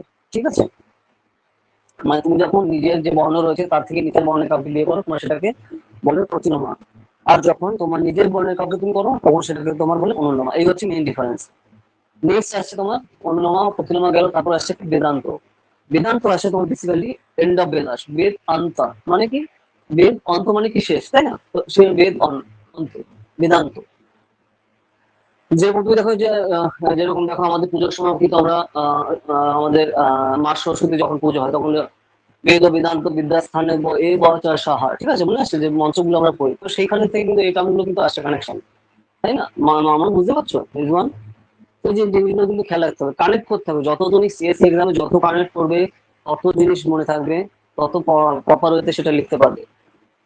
সরস্বতী পূজার মন্ত্র মনে করো, আমার মনে আসছে, তো সেই হিসাবে কিন্তু কানেক্ট করতে পারবে সহজ জিনিসটা। ওকে, এন্ড বেদাস আসে তোমার যেটা final aim of the Vedas, তোমার যেটা রয়েছে মানে বেদাসের লাস্ট পার্ট হচ্ছে তোমার বেদান্ত। ঠিক আছে, এখানে তোমার তারপর আসে কি বেদান্ত, বেদান্ত আসছে, তারপর বেদাঙ্গ, বেদাঙ্গ আসছে তোমার যেখানে তোমার মিনস অফ দ্য বেদাস, মানে বেদাসের আরো যে পার্ট গুলো রয়েছে, মানে বেদে, বেদাস বলতে বেদাস বেদ আর কি। ঠিক আছে, ওই যেটা আমি বললাম ইংলিশরা ঠিকঠাক প্রোনাউন্স করতে পারতো না, তো তার জন্য সেই যে উল্টো ভুল প্রোনাউন্স করতো, তাই সেই টার্মে লেখা হয়ে থাকে। প্রবলেম বুঝতে পারছো এখন? বেদ হচ্ছে নাম, তো আমার ইংলিশে কি হচ্ছে বেদাস। ওই যেটা আমি উদাহরণ দিলাম কি ক্যালকাটা, কলকাতা হচ্ছে নাম ক্যালকাটা। ওকে, তো এইভাবে জিনিসগুলো কিন্তু আসছে। ঢাকা, ঢাকা হচ্ছে নাম, ঢাকা। ঠিক আছে, তো এই যে যে জিনিসগুলো ওরা উচ্চারণ করতে পারতো না বলে নাম যেভাবে দিয়েছে সেইভাবে আমাদের মেরেজ হচ্ছে। তো তার জন্য আমাদের ইন্ডিয়ানাইজেশন অফ ওয়ার্ড এটা খুবই দরকার। ঠিক আছে, মানে ওয়ার্ডকে ইন্ডিয়ানাইজ করা, আমরা যেভাবে ব্যবহার করি তো সেই জিনিসগুলো খুবই ইম্পর্টেন্ট, সেইভাবে ব্যবহার করা। মানে সে ওই যেটা আমি বললাম যে সে উচ্চারণ করতে পারতো না বলে আমিও তাই করবো, তো এই জিনিসটা দরকার। ঠিক আছে, এখানে দেখো বিভিন্ন ধরনের সূত্রের কথা বলা হচ্ছে। সূত্রটা is very short unless statement that express to various ideas. Total 6টা সূত্র বলা হচ্ছে, দেখো শিক্ষা, কল্প, জ্যোতিষ, ব্যাকরণ, নিরুক্ত আর হচ্ছে তোমার চন্দ্র। ঠিক আছে, টোটাল 6টা তোমার বেদাঙ্গ রয়েছে, সেগুলো কি কি তোমার দেখো আবার বলছে বেদাঙ্গ। সেই বেদাঙ্গ 6টা গুলো কি কি? শিক্ষা, কল্প, জ্যোতিষ, ব্যাকরণ, নিরুক্ত, ম্যাট্রিক্স, তারপর হচ্ছে তোমার চন্দ্র। তো তার মানে যদি আমরা বাংলা মানে কি বলতে, সেই জিনিসটা কি বলছে, ফোনিক্স এরকম হচ্ছে শিক্ষাতে, রিচুয়ালিস্টিক সায়েন্স যেমন হচ্ছে কল্প, মানে কি কি রিচুয়াল টার্মস এন্ড কন্ডিশন যেগুলো আমরা ফলো করি যে কোনো কাজে, সেইটা সম্পর্কে বলা হচ্ছে এই বেদাঙ্গতে। জ্যোতিষ মানে অ্যাস্ট্রোনমি, জ্যোতিষ সম্পর্কে তুমি জানতে পারবে এই বেদাঙ্গ পড়লে। তারপরে আর কি পাবে? ব্যাকরণ, ব্যাকরণ মানে কি? ব্যাকরণ বাংলায় বললে ব্যাকরণ, তো সেটা আসছে কোথা থেকে? ব্যাকরণ হিন্দিতে আসছে, তো ব্যাকরণ আসছে তোমার সংস্কৃত। টার্মটা বুঝতে পারছো সংস্কৃতের সাথে কিভাবে কানেকশন আসছে? ব্যাকরণ আমরা বাংলাতে ব্যাকরণ বলছি আমরা সংস্কৃত, হিন্দিও কিন্তু একই টার্ম। ওকে, তো এইভাবে জিনিসগুলো আসছে। তো তারপর আসছে কি নিরুত্তর স্টিমোলজি। ওকে, তারপর চন্দ্র ম্যাট্রিক্স। ম্যাট্রিক্স যদি তোমাদের সায়েন্স ব্যাকগ্রাউন্ড থাকে একটু মুশকিল বুঝতে পারবে যে ম্যাট্রিক্স কিভাবে কাজ চলে। তো এইভাবে তোমার কিন্তু পরপর আসছে। নেক্সট আসছে কি কল্পসূত্র। তো মামুন তোমার কাছে তুমি যখন বইটার সামনে পাবে না, বুঝতে তাহলে সুবিধা হবে যে কি কি আমি জিনিসগুলো বলছি। ঠিক আছে, রেজওয়ান তোমার কাছে তো বই আছে, রেজওয়ান বুঝতে তো পারছো সবই, তাই না? তো এই জিনিসগুলো কিন্তু তোমার খেয়াল রাখতে হবে। কল্পসূত্রকে আবার দুভাবে ভাগ করা যায়, চতুস্ত্র আর হচ্ছে তোমার গৃহসূত্র। ঠিক আছে, যেখানে তোমার Vedic sacrifices are requires you are more fires. যেখানে তোমার বেদিক স্যাক্রিফাইস মানে বেদিক টাইমে তোমার কিভাবে স্যাক্রিফাইস করা হতো সেটা তোমার এখানে ষোড়শতত্ত্ব বলা হচ্ছে। নেক্সট আছে গৃহস্থ। ঠিক আছে, তোমার যেখানে ডোমেস্টিক স্যাক্রিফাইস করা হচ্ছে গৃহস্থ মানে তোমার বাড়ির মধ্যে অঞ্চল, তুমি বাড়িতে থাকা অবস্থায় কি কিভাবে তুমি এইখানে স্যাক্রিফাইস করতে পারো তার কথা এখানে বলা হচ্ছে বিভিন্ন ধরনের। ওকে, নেক্সট আসছে কি ধর্মসূত্র, যেখানে তোমার concern with the rituals of ধর্ম মানে ধর্ম বজায় রাখার জন্য। ধর্ম মানে কি এখানে ন্যায় বজায় রাখার জন্য। ন্যায় হচ্ছে সবার উপরে, সেই ন্যায়কে বজায় রাখার জন্য আমরা যেটা সূত্র বা সিস্টেম বা টার্মস এন্ড কন্ডিশন পালন করছি সেটাকে বলা হয় ধর্মসূত্র। ওকে, যেরকম টার্মস আছে না, যদা যদা হি ধর্মস্য গ্লানি। ঠিক আছে, ধর্ম যখন গ্লানি হবে, যদা দদাই ধর্মস্য গ্লানি ভবতি ভারত অভ্যুত্থানম ধর্মস্য। ঠিক আছে, এই টার্মস গুলো মনে করো, অটোমেটিক্যালি তুমি বুঝতে হবে জিনিসগুলো কিভাবে আসছে। পদার্থানাং সৃজমহম পরিত্রাণায় সাধনাং বিনাশায় চ দুষ্কৃতম ধর্ম সংস্থাপনার্থায় সম্ভবামি যুগে যুগে। ঠিক আছে, তো ওই যে সংস্কৃত শ্লোক তুমি যখনই মাথায় রাখবে অটোমেটিক্যালি জিনিসগুলো কানেকশন বুঝতে পারবে যে কোন জায়গা দিয়ে কি কি জিনিসগুলো আসছে। ভ্রমণ বোঝা গেল রেজওয়ান? যখন তুমি মন্ত্রটা মাথায় রাখবে অটোমেটিক্যালি এই জিনিসগুলো অটোমেটিক্যালি খেয়াল থাকবে বেদাঙ্গ কিভাবে আসছে। বুঝে বললাম না যে যদা যদাই ধর্মস্য জ্ঞানী ভগবতী ভারত। এই যখন তুমি এটা মনে করছো অটোমেটিক্যালি তুমি কানেকশনটা বুঝতে পারবে যে কোনটার পর কোনটা আসছে, বেদাঙ্গ গুলো পর আসছে। আমার ক্লিয়ার জিনিসটা কি বলছি আমি রেজওয়ান? মন্ত্রগুলো মাথায় রাখলে অটোমেটিক্যালি কানেক্ট করতে পারবে পরপর যে কোনটার পর কোনটা গুলো আসছে। ঠিক আছে, বোঝা যাচ্ছে কি বলছি আমি? দেখো এগুলো কিন্তু সবই তোমরা আগেও পড়েছো, আগেও জানো, কিন্তু এখানে হচ্ছে তোমার কানেক্ট করা বুঝতে হবে। CSC exam is all about connecting. তুমি কিভাবে কানেক্ট করতে পারো, কারণ ডাটার এখানে অভাব নেই। কত সুন্দর করে তুমি কানেক্ট করতে পারবে, মালা গাঁথতে পারবে, সেটাই হচ্ছে দরকার আলটিমেটলি। ওকে, তার জন্য আমি তোমাকে সূত্র সহ বলে দিলাম। স্যার আপনি মনে এনসিএলটি ইন্ডিয়ার কোনো অ্যান্সার লেখার সময় ম্যাপ ড্র করতে হবে স্যার? সবসময় পুরো ইন্ডিয়ার ম্যাপটা কি ড্র করতে হবে নাকি পার্টিকুলার যে জিনিসটা লিখছি, পার্টিকুলার যে জিনিসটা লিখছি সেটা খালি ম্যাপ? ঠিক আছে, দেখো ইন্ডিয়ান ম্যাপ তো কাতারও পারবে, সেও জানে, যে 5 6 হচ্ছে সেও জানে, কিন্তু তুমি যখন যেটা লিখছো সে তখনই সেটা চাইছে। ঠিক আছে, এখন সিন্ধু নদী উৎপত্তি বলছে, তুমি যদি সিন্ধু তুমি যদি তখন তো সাউথ এশিয়ার ম্যাপ আঁকার কোনো দরকার নেই। ঠিক আছে, তো তুমি যে জিনিসটা কিন্তু খেয়াল রাখো, তোমার খালি তখন সিন্ধুর যে জিনিসটা প্রতিপত্র সেই হিসেবে সিন্ধু খালি আঁকবে, সিন্ধু থেকে হিন্দ আসছে। ঠিক আছে, তো এই যে পার্টটা তুমি এখান থেকে তখন সেই পার্টটা দেখাবে, যখন যতটুকু দরকার ততটুকু। কারণ দেখো ম্যাক্সিমাম জিনিস পরে এখানে টাইম নেই। ম্যাক্সিমাম টাইম আমি কি বললাম মামুন, হাতে আমার 8 মিনিট। ওকে, তো তার মধ্যে করতে হবে। এখন তুমি যদি পিকাসোর মতো আঁকা শুরু করো তাহলে তো অবস্থা খারাপ, তাই না? এখানে এমন ভাবে আঁকতে হবে যাতে বোঝা যায় যে হ্যাঁ এখানে কি আছে, এরকম যেন মনে না হয় তুমি আঁকছো পাকিস্তান, মানে তোমার দেখে মনে হচ্ছে আফগানিস্তান আঁকছো, এরকম যেন না হয়। যতটুকু চাইছি তোমার সেইটুকু আঁকতে হবে। ওকে, আর সিস্টেম বুঝতে পারলে মামুন, আমি যেভাবে সূত্র বিষয়ে বললাম যেভাবে সূত্র অনুসারে মরলে তোমার অটোমেটিক্যালি মনে থাকবে। ওকে, তো কানেক্ট করা হচ্ছে মোস্ট ইম্পর্টেন্ট এখানে। মামুন ক্লিয়ার যে আমি স্তোত্র যে বিষয়ে বললাম। আচ্ছা, নেক্সট আসছে এবার পুরানো। ঠিক আছে, যে টোটাল 18 পুরাণ আছে টোটাল। হ্যাঁ হ্যাঁ হ্যাঁ, 18 পুরাণ আছে, সেই 18 পুরাণ কিন্তু সেগুলো নামগুলো একটু খেয়াল রাখা দরকার তোমার। ঠিক আছে, তো সেগুলো পুরাণ মানে পুরাতন, সেগুলো বোঝা যাচ্ছে তাই না? তো এখানে তোমার যেটা বলা হয়েছে religious literature of the letter Times 4 থেকে 6 সেঞ্চুরিতে হচ্ছে তোমার এখানে লেখা হয়েছে পুরাণ, তো সেই হিসেবে এগুলো পরপর বলা হচ্ছে। পুরাণ ডিসকাস দ্য 5 টপিকস। তো এখানে তোমার সত্য তথা দাপর কলি এই সম্পর্কে কিন্তু এই যুগের কিন্তু সব কথাগুলো বলা হচ্ছে। ঠিক আছে, যে সত্য ত্রেতা দাপর কলি, যে তোমার চতুর যুগ রয়েছে না, সত্যযুগ ত্রেতা দাপর কলি, তো সেই সব কিন্তু মাথা তোমার রাখতে হবে। ঠিক আছে, তো এখানে আমাদের কিন্তু তোমরা যখন এখানে যুগের কথা বলছো আমাদের দশাবতারে কিন্তু নাম রাখা তোমার মাথায় রাখা দরকার। মৎস্য, কুর্ম, বরাহ, নৃসিংহ, বামন, পরশুরাম, রাম, বলরাম, বুদ্ধ, কল্কি। ঠিক আছে, এই যে তোমার যে আছে আমাদের আহ অবতার, দশাবতার কোন টাইমে কি আসছে, তাদের কি কি ক্যারেক্টারিস্টিক্স রয়েছে, এই জিনিসগুলো কিন্তু খেয়াল রাখতে হবে। ঠিক আছে, অবতার, দশাবতার। ওকে, তার জন্য আমি নামগুলো কিন্তু বললাম, তো এই জিনিসগুলো তোমার কিন্তু মাথায় রাখা দরকার যে কোন অবতার কোন টাইমে আসছে, কোন যুগে আসছে। এবং তাদের মেইন তাৎপর্য কি, তো সেই জিনিসটা কিন্তু খেয়াল রাখতে হবে এখানে। ওকে, নেক্সট ব্রহ্মচারী তো আসছে এখানে পরপর তোমার।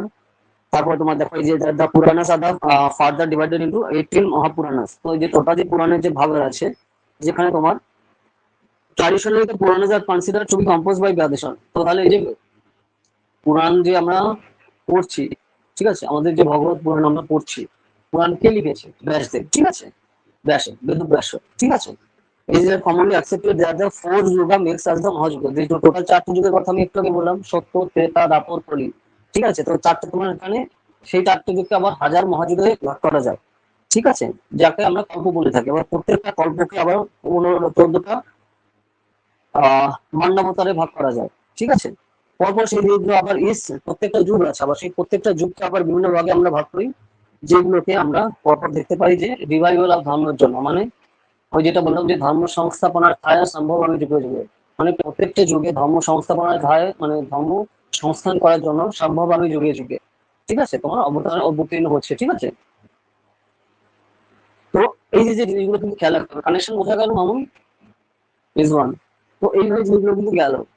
কোথায় রয়েছে? একটা 3.8 পেজে কিন্তু পেয়ে যাবে আমি যা যা বলছি। এরপরে আবার এই যে পুরাণের কথা বললাম, সেই পুরাণকে আবার 18টা মহাপুরাণে ভাগ করা যায়, যেটা আমরা বলি না যে পুরাণ কটা আছে, 18টা, ঠিক আছে। তো সেইখানে কিন্তু এখানে আসছে তোমার এই যে ব্রহ্ম, বিষ্ণু, নারদা, ভগবত, পদ্ম, গরুদা, বরাহ, মৎস্য, কুর্ম, লিঙ্গ, শিবা, আখান্ডা, অগ্নি, বামনা, ঠিক আছে। তো এই যে হচ্ছে আমরা টোটাল যে বিভিন্ন পুরাণের কথা কিন্তু বললাম, ঠিক আছে, বিভিন্ন ভাবে কিন্তু ভাগ করা যায়। তো তার মধ্যে আবার সাম পুরাণ যেরকম দেখো ব্রাহ্ম, মৎস্য, হর্ষমুণ্ড, বিষ্ণু, ব্রহ্মাণ্ড, বায়ু পুরাণ, বিভিন্ন ধরনের পুরাণ রয়েছে, বিভিন্ন সম্পর্কে এক একটা টপিককে বিভিন্ন বিষয় ডিসকাস করা। তো সেই হিসেবে বিভিন্ন ভাবে এগুলোকে বিভক্তি করা যায়। তো মেইন এতগুলো তুমি যখন রিডিং করলে মনে পড়ে যাবে, আর আলটিমেটলি এগুলো তুমি অটোমেটিক্যালি জানো, খালি এগুলো তুমি লিঙ্ক করা দরকার, ঠিক আছে। নেক্সট আসছে কি তোমার ধর্মশাস্ত্র, যেখানে ধর্মশাস্ত্র সময় রিলিজিয়ান মানে সংস্কৃত টেক্সটে লেখা, যেগুলো কোড অফ কন্ডাক্ট, মানে কি কি ধর্মশাস্ত্র, মানে বেসিক্যালি কি টার্মস এন্ড কন্ডিশন আমাদের হিউম্যান হিসেবে মেনে চলা দরকার, সেই জিনিসগুলো সম্পর্কে এখানে ডিসকাস করা রয়েছে।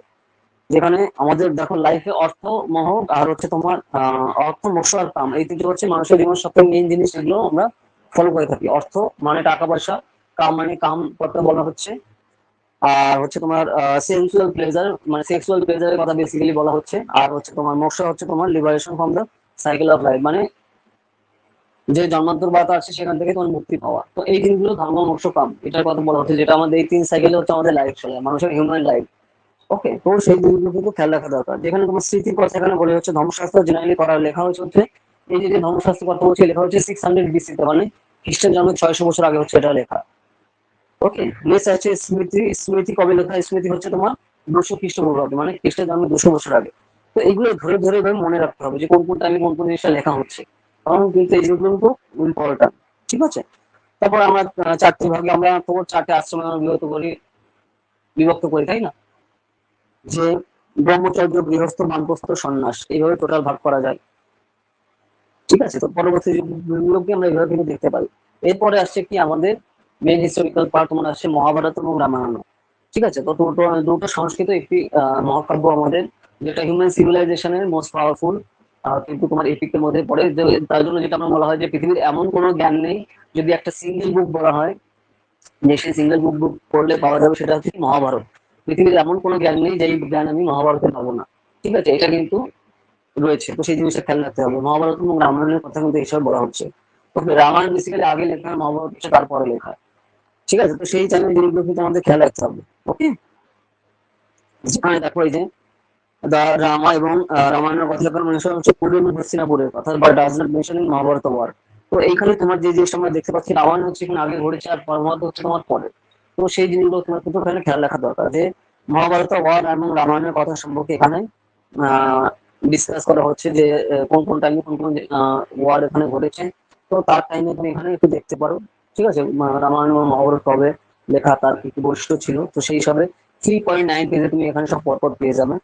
ওকে, নেক্সট আসছে তোমার কি পলিটিক্যাল লাইফ অফ ঋগ্বেদা, মানে ঋগ্বেদে তোমার পলিটিক্যাল লাইফ কিরকম ছিল, ঠিক আছে, রাজনৈতিক যে জীবনগুলো কিরকম ছিল, ট্রাইবাল সোসাইটি ছিল এরকম আমাদের এই সময় দেখতে পাই, মানে আদিবাসী সমাজ ছিল আমরা সেই সময় আমরা দেখতে পেয়েছি। তারপর এখানে রাজন ছিল, উগ্রপতি ছিল।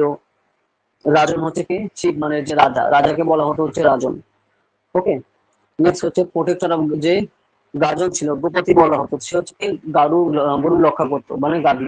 তো তখন হচ্ছে দেখো, এখন যেরকম যার যত টাকা হচ্ছে তাকে তত পাওয়ারফুল বলা হচ্ছে, সে তখন হচ্ছে ওই টাইমটাতে মধ্যযুগে যার কতগুলো গরু আছে সে হচ্ছে তত পাওয়ারফুল, সে হচ্ছে ততটা ধনী। ঠিক আছে, গরু হচ্ছে কারেন্সি হিসাবে ব্যবহার করা হতো বেসিক্যালি তখন। ঠিক আছে, তো সেই টাইমটাতে আমরা কিন্তু দেখতে পাই কত ঋগ্বৈদিক যুগে, তো এই জিনিসটা খেয়াল রাখা দরকার। ঋগ্বৈদিক যুগের কারেন্সি মানে হচ্ছে গরু। ওকে, তো এই আমার এই জিনিসটা আমাদের খেয়াল রাখতে হবে। নেক্সট আসছে তোমার পলিটি আর অ্যাডমিনিস্ট্রেশন কি করছিল দেখো, এই সময় সভা সংঘ এগুলো দেখো আমরা ক্লাস 9-এই পড়েছি, মনে করে দেখো। মামুন, রিজওয়ান, গৌপতি, ঠিক আছে, এইগুলো সম্পর্কে তোমার দেখো সভা সমিতি, বিধবা গণ, ঠিক আছে, এই জিনিসগুলো আমরা ক্লাস 9-এই পড়েছি। তো সেই জিনিসগুলো তোমার থেকে আলটিমেটলি এখানে আবার রয়েছে। ওকে, যে সভা সমিতি হয়েছিল, কোথাও কোনো সোসাইটিতে প্রবলেম হলে তো তারা কিন্তু এই জিনিসগুলো দেখতো, এবং সেই হিসাবে তোমার যে সকল যা যা প্রবলেম হতো সেগুলো সলিউশন করে দেওয়া হতো সভা সমিতির মাধ্যমে, তাই না? তো সেই ব্যাপারগুলো কিন্তু আমরা দেখছি। সেনানি ছিল মানে chief of army, chief of army, army যখন ছিল তাদেরকে বলা হতো তোমার সেনানি এখানে। ঠিক আছে, গ্রামিনী হচ্ছে ছিল তোমার দেখো লিডার অফ দ্য ভিলেজ, ভিলেজে মানে গ্রামের যে প্রধান তাকে গ্রামিনী বলা হতো। তো এইভাবে জিনিসগুলো কিন্তু এখানে ভাগ ভাগ করা রয়েছে, তোমার এভাবে খেয়াল রাখা দরকার। নেক্সট আসছে কি সোশ্যাল লাইফ অফ রিপ্রেজেন্টেটিভ আইডিয়ান, সামাজিক লাইফ এখানে কিরকম ছিল। এখানে তোমার বেসিক্যালি সোসাইটি তোমার প্র্যাকটিক্যাল সোসাইটি ছিল, মানে পুরুষতান্ত্রিক সমাজ আমরা দেখতে পাই, কিন্তু তবুও কিন্তু ওমেন কিন্তু খুবই পাওয়ারফুল পজিশনে ছিল। ঠিক আছে, এবং তারা কিন্তু খুবই উচ্চ শিক্ষিত ছিল, নারীরা। ঠিক আছে, এবং তাদের কিন্তু সব ধরনের সুযোগ সুবিধা ছিল, পুরুষদেরও সেই সব সুযোগ সুবিধা, মেয়েদেরও কিন্তু সেই সকল সুযোগ সুবিধা ছিল। কোনো ধরনের কোনো বিরক্তি আমরা কিন্তু দেখতে পাইনি। ঠিক আছে, এই জায়গাগুলো কোনো টাইপের কোনো চাইল্ড ম্যারেজ ফেস বলে কিছু ছিল না। ওকে, তো সেই জিনিসগুলো কিন্তু আবার আমরা দেখতে পাই। নেক্সট পর উইডো ম্যারেজ মানে বিধবা বিবাহ কিন্তু এই সময় চালু ছিল কন্টিনিউয়াস, বুঝতে পারছো তো প্রবলেম, মানে এই যে টার্মস এন্ড কন্ডিশন গুলো ওখানে খেয়াল রাখা দরকার। ওকে, তো এখানে দেখো তাহলে যে আমাদের যে বর্ণ আর কালার রয়েছে, তো এই জিনিসগুলো কিন্তু তোমার কাজের উপর ডিপেন্ড করতো সেই হিসাবে। তো যে কেউ তার যে ব্যাকগ্রাউন্ড রয়েছে, তো তার ফলে তার কর্মের মাধ্যমে সেগুলো কিন্তু তার বর্ণ সেগুলো কিন্তু চেঞ্জ করতে পারতো ওই দিক থেকে। ঠিক আছে, তো সেই ধরনের কোনো কিন্তু প্রবলেম ছিল না। ওকে, তো সেই ব্যাপারটা আমরা দেখি, দেখো যে varna system was not relevant and the tribal elements were stronger than the society. তো বর্ণ সিস্টেম নামে কোনো ধরনের কোনো সিস্টেম ছিল না, যে যে কোনো টাইমে কিন্তু বর্ণ কিন্তু চেঞ্জ করতে পারতো, বর্ণ চেঞ্জ করতে পারতো তার কাজের উপর ভিত্তি করে। ঠিক আছে, কেউ ধর সূর্য ঘরে জন্ম হলে তার কাজের ভিত্তিতে সে জ্ঞান লাভ করে, তো সেই হিসাবে সে কিন্তু ব্রাহ্মণ হতে পারতো। ব্রাহ্মণ মানে কি দেখো, জ্ঞানী ব্যক্তি। ঠিক আছে, ব্রাহ্মণ মানে হচ্ছে কি জ্ঞানী ব্যক্তি। এখন যেটা মার্কেটে পাবলিশ করা হয় সেগুলো হচ্ছে পরে আসছে করে দিগ্বৈদিক লেটার দিগ্বৈদিক যুগ থেকে, তো সেগুলো আমরা আস্তে আস্তে পরে এগোবো। ঠিক আছে, তো এর পিছনে অনেক কিন্তু ব্যাকগ্রাউন্ড রয়েছে। শিক্ষিত জ্ঞানী ব্যক্তি যে তাকে বলা হচ্ছে তোমার ব্রাহ্মণ, কিন্তু এখন সেটা পুরো কাস্ট হিসেবে চলে এসছে, যেটা স্টার্ট হয় হচ্ছে তোমার লেটার বৈদিক যুগ থেকে। ঠিক আছে, মানে পরবর্তী বৈদিক যুগ থেকে সেটা হচ্ছে স্টার্ট হচ্ছে। মামন বোঝা যাচ্ছে আমি কি বলছি জিনিসগুলো? কারণ পিছনে সব ডিপ্লোমেসি গুলো তুমি বুঝতে পারছো কোন কোন ভাবে জিনিসগুলো আসছে। ওকে, ঋগ্বৈদিক যুগে কিন্তু কোনো তোমার প্রাইভেট প্রপার্টি বলে কোনো সিস্টেম ছিল না। ঠিক আছে, সবই সবার। এরপরে দেখো আমরা যে জিনিসগুলো দেখতে পাচ্ছি ঋগ্বৈদিক রিলিজিয়ানে, তোমার এখানে দেয়ার ওয়াজ নাইদার টেম্পল নর আইডল ওরশিপিং ইন আর্লি বৈদিক এজ, মানে পূর্ব বৈদিক যুগে কিন্তু কোনো টাইপের কোনো মন্দির বা তোমার আইডল ওরশিপ করা হতো না। ঠিক আছে, মানে প্রতিমা পুজো বা মূর্তি পুজো এই টাইমে কিন্তু ছিল না। তখন কিন্তু ন্যাচারকে পুজো করা হতো, মানে প্রকৃতিকে, প্রকৃতিতে নিরাকার রূপে করা হতো। পরবর্তীকালে সাকার রূপে আসছে, তাই না? সাকার আর নিরাকার দুভাবে কিন্তু বিভক্ত, তাই না? তো সেগুলো তখন হচ্ছে নিরাকার রূপকে আমরা মানে বেসিক্যালি ওই টাইমে পুজো করা হতো। পরবর্তীতে তোমার সাকার রূপ আসছে, সাকার রূপে যখনই আসে তখন হচ্ছে প্রতিমা আস্তে আস্তে প্রতিমা মূর্তি সেইগুলো কিন্তু তখন আস্তে আস্তে আসা শুরু করেছে। ঠিক আছে, তো এই যে জিনিসগুলো কিন্তু ডিভাইডেশনটা বুঝতে হবে। মামুন বুঝতে পারছো আমি কি বলছি? এই যে কোন কোন টাইমে, এই টাইমে কিন্তু তোমার ঋগ্বৈদিক যুগে হচ্ছে তোমার আমরা বিভিন্ন দেবদেবী সম্পর্কে আমরা জানতে পারি। ঋগ্বৈদিক যুগ থেকে কিন্তু আসছে, তখন কোন কোন দেবতা দেবী, কোন কোন তাদের টার্মস এন্ড কন্ডিশন, মানে টার্মস এন্ড কন্ডিশন মানে কি কি কাজের জন্য তারা আমরা তাদের পুজো করে থাকি, তো সেই জিনিসটা কিন্তু খেয়াল রাখতে হবে। ফার্স্ট হচ্ছে তোমার ইন্দ্র। ইন্দ্র হচ্ছে তোমার গ্রেটেস্ট গড অফ আর্জান, ঠিক আছে, আর্যদের প্রধান দেবতা। ঠিক আছে, ইনি হচ্ছে তোমার দেবতাদের সবার উপরে হচ্ছে যেটা ইন্দ্র তাকে বলা হয়ে থাকে। তারপর হচ্ছে অগ্নি দেবতা, সেকেন্ড মোস্ট ইম্পর্টেন্ট গড। ঠিক আছে, অগ্নি দেবতা 2 নম্বরে আসছে। ওকে, তো এরপরে হচ্ছে উনি হচ্ছেন the son of the earth heaven, উনি হচ্ছেন পৃথিবীর সন্তান। ঠিক আছে, the son of earth and heaven, পৃথিবী এবং স্বর্গের সন্তান হচ্ছে তোমার অগ্নি দেবতা। নেক্সট আসছে কি বরুণ দেবতা। বরুণ দেবতা হচ্ছে তৃতীয় মোস্ট ইম্পর্টেন্ট দেবতা। ইনি হচ্ছেন তোমার গড অফ পার্সনিফাইড ওয়াটার, ঠিক আছে, মানে উনি হচ্ছে তোমার জলের দেবতা, বলো না, ঠিক আছে। লুট of the Richa and the cosmetic order ethically is the highest of Rigveda, মানে ঋগ্বেদ সমাজে তিনি সবথেকে হাইয়েস্ট এবং পাওয়ারফুল গড ছিলেন হচ্ছে কি বরুণ দেবতা, ঠিক আছে। নেক্সট আসছে কি সোম দেবতা। সোম দেবতা উনি হচ্ছেন god of plants. Okay, plants এর যত ধরনের প্লান্টস হয়, প্লান্ট মানে কি তোমার প্লান্ট মানে শস্য জ্ঞান বলা হচ্ছে, তো শস্য দেবতা হচ্ছে আমার বেসিক্যালি সোম। ওকে, তো সেই হিসাবে হচ্ছে সোম দেবতা। তারপর হচ্ছে ইয়ামা। ইয়ামা মানে হচ্ছে জম, যেটা আমরা বাংলায় বলি। ইয়ামা যে দেবতা, ইনি হচ্ছে তোমার ডেথের দেবতা। ডেথ মানে কি মৃত্যু, মৃত্যুর দেবতাকে হচ্ছে তোমার জম দেবতা। নেক্সট আসে কি রুদ্র। রুদ্র দেবতা হচ্ছে তোমার তোমার ডিজিজ, আমার ক্যাপচার গড এবং হুইচ অ্যারোজ গড ডিজিজ, মানে যার ফলে তোমার ডিজিজ আসে, মানে রোগ আসে, ঠিক আছে। তোমার এখানে তার রুদ্র হচ্ছে তোমার দেবতার কথা এখানে বলা হচ্ছে। নেক্সট আসছে পুষণ। পুষণ দেবতা আসছে তোমার দ্য গড অফ জঙ্গল পথ, জঙ্গলের দেবতা হচ্ছে তোমার পুষণ। নেক্সট আসছে Surya, son of Dyaus who drives out the darkness, যেহেতু হচ্ছেন সূর্য দেবতা হচ্ছে তোমার অন্ধকারকে আলোকিত করার যে দেবতা, তিনি হচ্ছেন সূর্যদেব, ঠিক আছে, এবং সারা পৃথিবী জুড়ে আলো নিয়ে আসে, আলোকিত করেন, উনি হচ্ছে তোমার সূর্য দেবতা। তারপর আসছে নেক্সট আসছেন কে সাবিত্রী। সাবিত্রী দেবী আসছে তোমার solar deity of home famous. Savitri দেবীর উপর ভিত্তি করে হচ্ছে আমরা এখন যে গায়ত্রী মন্ত্র পাঠ করি, কার উপর ভিত্তি করে আমরা গায়ত্রী মন্ত্র করি হচ্ছে তোমার এই সাবিত্রী দেবী উপর ভিত্তি করে, ঠিক আছে। যার মাধ্যমে কিন্তু আমরা থার্ড মন্ডলে শব্দ ঋগ্বেদ, যেটা আমরা ঋগ্বেদের তৃতীয় মন্ডলে কিন্তু আমরা সম্পর্কে আমরা পাই, যেটা গায়ত্রী মন্ত্র, যেটা হচ্ছে অরিজিনাল গায়ত্রী মন্ত্র। আমরা কথা বলছি মহাত্মা গান্ধীর বানানো গায়ত্রী মন্ত্র না, ঠিক আছে, তো সেটা আলাদা। ওটা মার্কেটে ভোট পলিটিক্স এর জন্য বানানো, ঠিক আছে। আচ্ছা, এরপরে হচ্ছে তোমার অদিতি আসছে। অদিতি দেবী হচ্ছে goddess of eternity and the mother of god, মানে আহ, ঈশ্বরের মা হচ্ছে তোমার অদিতি, ঠিক আছে। Aditi Devi goddess of eternity and god, and হচ্ছে ইনি হচ্ছেন তুমি ফ্রিডমের দেবতা, ঠিক আছে, এবং সিগনেসের দেবতা। তারপর হচ্ছে পৃথিবী। পৃথিবী দেবতা হচ্ছে তোমার আর্থ গডেস। ওকে, পৃথিবী দেবতার কথা এখানে বলা হচ্ছে। নেক্সট আসছে কি বিষ্ণু। বিষ্ণু হচ্ছে বারমেশন রিকন্ডে ঋগ্বেদের সব থেকে কন্টিনিউয়াসলি ম্যাক্সিমাম টাইম ব্যবহার করা হচ্ছে তোমার বিষ্ণু দেবতার কথা। নেক্সট আসছে কি মারুটাস। মারুটাস হচ্ছে দ্য সন অফ রুদ্র। রুদ্র দেবতার ছেলে হচ্ছে তোমার মারুটাস আসছে, যেটি হচ্ছে তোমার স্টর্ম মানে বজ্র দেবতা। নেক্সট আসছে গড অফ ওয়াইন্ড, বায়ু দেবতা। বায়ু দেবতা হচ্ছে তোমার বাতাসের দেবতা। নেক্সট আসছে তোমার আশ্রী বিনাশ, the twins god of the war and fertility, মানে যুদ্ধ এবং উর্বরতার দেবী দেবতা হচ্ছে তোমার আশ্রী বিনাশ। উষা আসছে।